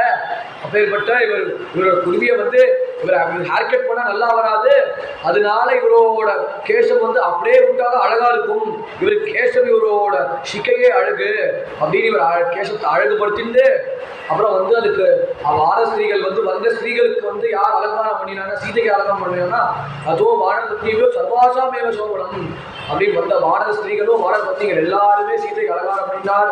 கௌசல்யை மாதா சுமித்ரா மாதா கைகை மாதாக்கு ஏதோ விதிவத்தா அலங்காரம் பண்ணினார். வந்த எல்லா பட்ட வைசிகளுக்கும் அலங்காரம் பண்ணினார். அப்புறம் படிப்புகள் எல்லாரும் அலங்காரம் பண்ணினார். என்ன விசேஷம்னா ராமர பட்டாபிஷேகம் அப்படி விசேஷமா அலங்காரம் பண்ணார். அப்புறம் வந்து யாரு வந்து அவருக்கு அபிஷேகம் பண்றாருன்னா புரோகிதர்கள் வராது, பெரியவர்கள் வர. அதஸ்ஸ பிரேதோ விருத்தா வசிஷ்டோ பிராமணை சஹ ராமம் ரத்தமய பீடே சசீதம் நிவேஷயதே. அதஸ்ஸ பிரேதோ விருத்தா வசிஷ்டோ பிராமணை சஹ ராமம் ரத்தமய பீடே சசீதம் நிவேஷயதே. வசிஷ்டோ வாமதேவஸ்ச ஜாபாலிரத கஷ்யபः காத்யாயன சூர்யத்யஸ்ச கௌதமோ ஜேஷ்டா அவ்யசிஞ்சன் நவத்யாகம் பிரசன்னேன சுகந்தினா சயேன சஹஸ்ராட்சம் வசதோ வாசம் யதா. யார் இருக்கா? வசிஷ்டர் வசிஷ்டர் முன்னிலையில் இருக்கார். ஏன்னா புரோகிதராச்சே, அவருக்கு தனக்கு இருந்த கோமாத்தா மூலியமா பாலை கடந்து கோக்ஷீரத்தால ராமருக்கு அபிஷேகம் பண்றார். அப்புறம் பாடர்கள் ஏற்கனவே கலெக்ட் பண்ண 500 புண்ணிய நதிகளோட சொப்புக்களை எல்லா பாத்திரங்களையும் கொண்டு ராமருக்கு நதி ஜல புண்ணிய ஜலத்தினால் அபிஷேகம் பண்றார். அப்படி அபிஷேகம் பண்றச்சு யார் இருந்தார்னா ராமம் ரத்தமையே போயிட்டு அப்படி ரத்த கச்சிதமான போயிட்டு ராமபிரான் சோபிக்கிறார். அந்த அபிஷேகத்தை ஏற்றுக்கொண்டார். அந்த அபிஷேகத்தை யாரெல்லாம் இருந்தார்னா வசிஷ்டர் இருந்தார், வாமதேவர் இருந்தார், ஜாவாலி இருந்தார், காஷ்யபர் இருந்தார், மார்க்கண்டேயர் இருந்தார், காத்தியாயர் இருந்தார், சூரியனர் இருந்தார், கௌதம் இருந்தார். பெரிய பெரிய ஜாம்பவான்கள் இருந்தார். அவரோட மகிமையை சொல்லணும்னா பத்தவே பத்தாது. 10 நாள் 100 நாள் சொல்லி வாழவே வாழாது. எல்லா மகான்கள் சமூகத்துல எல்லா மகான்களோட முன்னிலையில ராமரோட பட்டாபிஷேகம் நடக்கிறது. அவருடைய வந்தான்னா அபிஷேகம் நரம்பியாத்னம் பிரசன்னேன சுகந்தினா, சுகந்தமான தைலத்தோட அழகா சபாபர பூஷிதனாக, அப்புறம் பிரம்மணா நிமிதம் பூர்ந்தம் கிரீட்டம் என்ற சோபதம் அப்படின்னு வசிஷ்டர் என்ன பண்ணார்னா ஏற்கனவே முன்னாடி முடிச்சுக்கிற ராஜாக்களும் மனுலேருந்து மாந்தாத்தாலேருந்து திலீபன்லேருந்து ஹரிச்சந்திரன்லேருந்து சகரன்லேருந்து எந்த ராஜாக்கள் முடிசூட்டினாரோ பித்ராஜிதமான சொத்தான அந்த கிரீடத்தை பிரம்மதேவனான நியமிக்கப்பட்ட கிரீடத்தை வசிஷ்ட தன்னோட திருக்கரங்களால ராமருக்கு முடிசூட்டினார். அப்படி ராமர் சூத்திரச்சு ஜானகி காந்த ஸ்வரணம் அப்படி ராமர் சூத்திரச்சு. அப்ப லக்ஷ்மணன் என்ன பண்ணார்னா அவருக்கு சாமரத்தை பிடிச்சார். அப்புறம் பரதன் என்ன பண்ணார்னா அவருக்கு கொடையை பிடிச்சார். சத்துருன் வெங்கோட்ட கொடையை பிடிச்சார். அப்புறம் விபீஷனும் வெங்கோட்ட கொடை பிடிக்கச்சு ஆஞ்சநேய சுவாமி என்ன பண்ணாங்கன்னா சீதை ராமாவோட பாத சேவங்கள்லாம் இருக்கார் அப்படின்னு திவ்யமான காட்சி. அப்புறம் எப்படி இருக்குன்னா மாவே பூனிஷ்டா ஹனுமான் அச்சா சுமித்ரா சத்துர்வர்கஸ்த பாஷோ வாயுவாதி கோலே சுத சுக்ரீவச்ச விபீஷணஸ்ய யுவராஜ் தாராசுதோ ஜாம்பவான் மத்தியே வீர சரோவர் கோமருச்சிம் ராமம் வதே சாமனம் ஜானகீகாந்த ஸ்மரணம் ஜெய ஜெய ராம ராம அப்படின்னு வாமபாகத்துல தன்னோட வாமபாகத்துல யார் உட்கார்ந்துருக்கான்னா சீதா பிராட்டி உட்கார்ந்துருக்காரு. தன்னோட ரைட் ஹேண்ட்ல தான் அபயம் காட்டணும். லெஃப்ட் ஹேண்ட்ல அபயம் காட்டினா சபிக்கிறதா இருக்கும். அதனால வலது கையால் அபயத்தை காட்டினார். இடதுபுறத்துல சீதை அமர்ந்திருக்கார். அப்புறம் சத்ருக்னன் பரதன் எல்லாம் லெஃப்ட் சைட்ல இருக்கார். அப்புறம் இளையாழ்வார் ரைட் சைட்ல இருக்கார். அப்புறம் சுக்ரீவன் விபீஷன் தாரா சுகன் அங்கதன் எல்லாரும் சூழ்ந்திருக்க ராமதர்பார் சோபிச்சிருக்கு. எல்லாரும் பார்த்து சந்தோஷமா இருந்தோன்னு அவர் எப்பேற்பட்டவர் ராமர் எப்பேற்பட்டவர்னா ராஜு தசரதானி தசவர்ஷ சதானிச்ச ராமோ ராஜு பாசத்தோ பிரபோகம் பிரதாசதி அப்படின்னு ராமர் 10,000 வருஷம் வாழ்ந்தார். அப்புறம் தசவர்ஷ சதானிச்ச அப்படி 10,000 வருஷமா வாழ்ந்தார். 10,000 வருஷமா ராஜ்யத்தை பரிபாலனம் பண்ணினார். எதுக்காகனா தர்மத்தை நிலைநாட்டணும், எல்லாருக்கும் சுபிட்சத்தை அளிக்கணும் அப்படின்னு நிலைநாட்டினார். பேர்பட்ட ராமர் பட்டாபிஷேகம் ஆனதுக்கு அப்புறம் சீதை என்ன பண்ணார்னா அபராம் முக்தாஹாரம் நரேந்திராய நலோசக்க பிரசோதிதா அப்படி சர்வாபர பூசிரியா சீதை சோபிக்கிறார். ஏற்கனவே இந்திரன் கொடுத்த முக்தாஹாரம் நரேந்திராய அந்த ஹாரத்தை இந்த ஹாரத்தை கொடுக்கணும்னு சீதை ஆலோசனை பண்றச்சு அபேட்சமானா வைதேகி பிரதோ வாயசூதவே அப்படின்னா தாம் இங்கிதத்தை சம்பரேட்ச பவாசே ஜனகாத்மஜா அப்படின்னு பார்க்கச்சு ராமபிரான் புரிஞ்சுது சீதை ஏதோ தத்தம் பண்ணணும்னு நினைக்கிறார். யாருக்கு தத்தம் பண்ணணும் ராமபிரான் சொல்ற எப்பேற்பட்டவனா தேஜா உயர்ந்த தேஜஸ்வியானவர், திருத்திகி உயர்ந்த திடமுடையவர், அப்புறம் யசா உயர்ந்த கீர்த்தி உடையவர், அப்புறம் தாட்சியம் எந்த காரியத்தை செஞ்சாலும் அதை பர்ஃபெக்டா செய்வார். அப்புறம் சாமர்த்தியம் எந்த வேலையில எந்த ஞானத்தை யூஸ் பண்ணணும் அப்படின்னு பக்குவம் பெற்றவர். அப்புறம் வினயா அப்பேற்பட்ட வினயசாலி எல்லாம் இருந்தும் தான் பகவான் அத்தனை காரியத்தையும் நடக்கிறோம் பகவானோட கிருபையில் அத்தனையும் நடக்கிறது அப்படின்னு வினயமா இருக்கிறார். அப்பேற்பட்டவர் பௌருஷம், அப்பேற்பட்ட பலசாலி, அப்பேற்பட்ட விக்ரமன், அவரை கண்டு அவரை கண்டுனா உலகமே கடந்து போனவர். அப்புறம் புத்திகி அப்பேற்பட்ட புத்திசாலி, அப்பேற்பட்டவர்கிட்ட தான் இந்த மாலையை கொடுக்க வேண்டும் அப்படி சொன்ன உடனே அபேட்சமானா வைதேகி பிரதோ வாய சூழவே அப்படி ஆஞ்சநேய சுவாமிகிட்ட அந்த மாலையை தத்தம் பண்ணிட்டார். அப்படி தத்தம் பண்ணதுக்கு அப்புறம் ஹனுமான் சேனஹாரேன சுசுபேமான சபா சந்திராம்ச கௌரேன ஸ்வேதாப்ரேன யதாச்சலா அப்படி ஆஞ்சநேய சுவாமியோட முகம் மலர்ந்தது. அதுக்கப்புறம் என்னாச்சுன்னா அப்பேற்பட்ட பட்டாபிஷேகமும் நடந்தது. ராம பட்டாபிஷேகத்துல அதுக்கேற்ற பரசுத்தியை பார்ப்போம். ராமோ ராமோ ராமகிரி கஜானாபவம் ததா ராமபூதம் ஜகபூத் ராமே ராஜ்யம் பிரசாஸ்யதி. அப்பேற்பட்ட ராமஹா ராமா, யார் ராமநாமா சொல்றாரோ அந்த ராமநாமா என்ன பண்ணணும்னா பிரஜானா பவத்கதா, அப்படி பிரஜைகளை எல்லாரையும் ஆமோதிக்கப்பட்டது. அப்படி பிரஜைகளை ஆமோதிச்சதுனால என்ன ராமபூதம் ஜெகதபூத், அதனால ராமமயமா ஜெகமாயிடும், ஜெகம் மங்களகரமா ஆயிடும். ராமே ராஜ்யம் பிரதாசதி. அப்பேற்பட்ட ராமராஜ்யம் நடந்ததுன்னா ஜெகமே மங்களகரமா ஆயிடும். அப்படி ராமராஜ்யம்னா என்ன அர்த்தம்னா ராமர் வந்து ராஜ்யம் பண்ணணும் மாத்திரம் அர்த்தம் இல்ல. ராமராஜ்யம் ஒரு அர்த்தம். இன்னொன்னு யார் சத்தியத்தையும் தர்மத்தையும் தியாகத்தையும் லவலேசம் காம்ப்ரமைஸ் பண்ணாம இருக்காரோ, அப்பேற்பட்டவர் ராமபிரான் எப்படி இருந்தாரோ அதன்படி ஒரு மனுஷன் இருந்தா, அதுபடி மனுஷன் இருந்து அவனோட செல்வாக்கள் வந்து ராஜ்யம் நடந்தா அதுதான் ராமராஜ்யம். அப்படின்னு ராமே ராஜ்யம் பிரதாசதி. அப்படி ராமாயணத்தை கேட்ட சமணம் பண்ணா என்ன பிரயோஜனம் அப்படி மேற்கொண்டு சொல்றார். தன்யம் யசஸ்யமாயுஷ்யம் ராஜ்யாம்ச விஜயாவகம் ஆதிகாவிய விதம் துவார்ஷம் புரா வால்மீகினா கிருதம். அப்படி முதல் நாளே பார்த்தோம், துவார்ஷம் புரா வால்மீகினா கிருதம். அப்படி வால்மீகியால இயக்கப்பட்ட ராமாயணத்தை அதுவும் என்ன ரிஷி முக்கியமான காவியம். ஒரு புராணத்துக்கும் உபபுரா வேதத்துக்கு புராணமான காவியம், வேதத்துக்கும் சாரமான இதிகாச புராணமான காவியம். அப்படி யாரது படிக்கிறாரோ தன்யம் யசஸ்யம் ஆயுஷ்யம், அவர்களுக்கு வந்து கீர்த்தி அளவற்ற கீர்த்தி ஏற்படும், அவர்களுக்கு ஆயுஷ் அபிவிருத்தி ஆகும். அப்புறம் வந்து ராஜ்யாம்ச விஜயாபகம், அப்படி தர்மத்துடைய ராஜாக்களுக்கு வந்து விஜயம் அளித்து கொடுப்போம். அப்படி நியாயமான ஆசையை வந்து ராமாயணமே அளித்து கொடுப்போம். அப்புறம் வந்து எப்படி சொல்லியார் நோக்கே நரப்பாபா விமுச்சதே புத்திரகாமாஸ்தி புத்திரான்மே நரகாமோதனானிச்ச. அதை யாரு படிக்கிறாரோ, அதை யாரு சவணம் பண்றாரோ நரா பாபா விமுச்சதே, அவர் எல்லா பாபமும் வந்து பாபம் வந்து இருக்கிறதும் தெரியாம போயிடும்.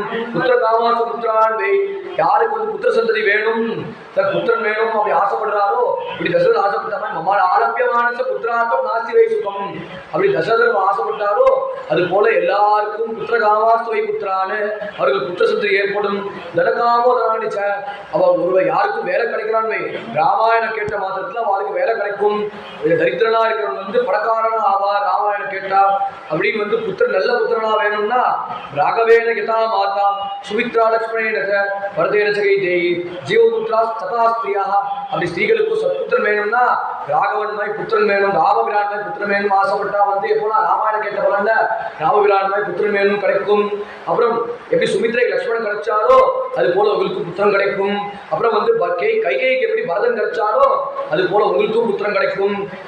அப்பேற்பட்ட புத்திர சந்ததி வந்து சத்புத்திரர் ஏற்படும். அப்படின்னு அதுக்கு முன்னாடி என்ன பிரயோஜனம்னா பொதுவா ஒரு கிரந்தத்தை படிச்ச பிரயோஜனம் என்ன, நமக்கு மோட்சம் வேணும்னு வரும்.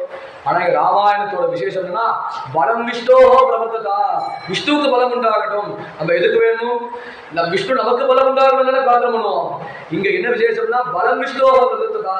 இங்க என்ன விஷயம்னா மகாவிஷ்ணுக்கு பலம் உண்டாகணுமா, எல்லாருக்குள்ளேயும் நீக்கவர நிரம்பி இருக்கிற மகாவிஷ்ணு வியாபிச்சிருக்காரு, அந்த எல்லாருக்கும் நீக்கவர நிரம்பி இருக்கிற நம்ம எல்லாருக்கும் பலத்தை உண்டாகட்டும். இத்தனை சூழ்நிலையிலும் வந்து இத்தனை விஷயத்தையும் இத்தனை கஷ்டத்தையும் வந்து எதிர்கொள்ள பக்குவம் வந்து எப்போ உண்டாகும்னா ராமாயணம் படித்த மாதத்துல கிடைக்கும். அப்படி குடும்ப வித்தியம் ததானிய வித்தியம் சேஷ்ட முக்கியா சுகமுத்தமஞ்ச சுத்வாசுவம் காவிதம் மகாத்மம் ராப்னோதி சர்வான் விபிச்சார்த்த சித்தியம். அதை படிச்சா குடும்ப வித்தியாகும். குடும்ப வம்சம் வந்து ஏதாவது சண்டை இருந்ததுன்னா ராமாயணம் படித்த மாத்திரத்தை எல்லாரும் சேமமா இருப்பான். தனதானிய விருத்தியும் எல்லா வசதிகளோட நிம்மதியா இருப்பான். சுயச்ச முக்கியாக சுகமுத்தமம் ச, ஸ்திரீகள் எல்லாம் சௌக்கியமா இருப்பா. சுகமுத்தமம் ச, சுகம் நிறைந்த பூமியா இருக்கும். சுத்வா சுகம் காவியத மகாத்மம், யார் இந்த காவியத்தை சவணம் பண்றாரோ ராப்னோதி சர்வான் விபிச்சாத, உலகத்தில் இருக்கிற எல்லா விஷயமும் கிடைச்சிடும். அத்தகையான ராம பட்டாபிஷேகத்தையும் அத்தகையான ராமாயணத்தை எல்லாருக்கும் 9 நாள்ல சொல்ல முடியும். அத்தகையான ராமாயணத்தை ராமசேர சுவாமிக்கு சரணாகதி சமர்ப்பணம் பண்ணி பூர்த்தி பண்ணுவோம்.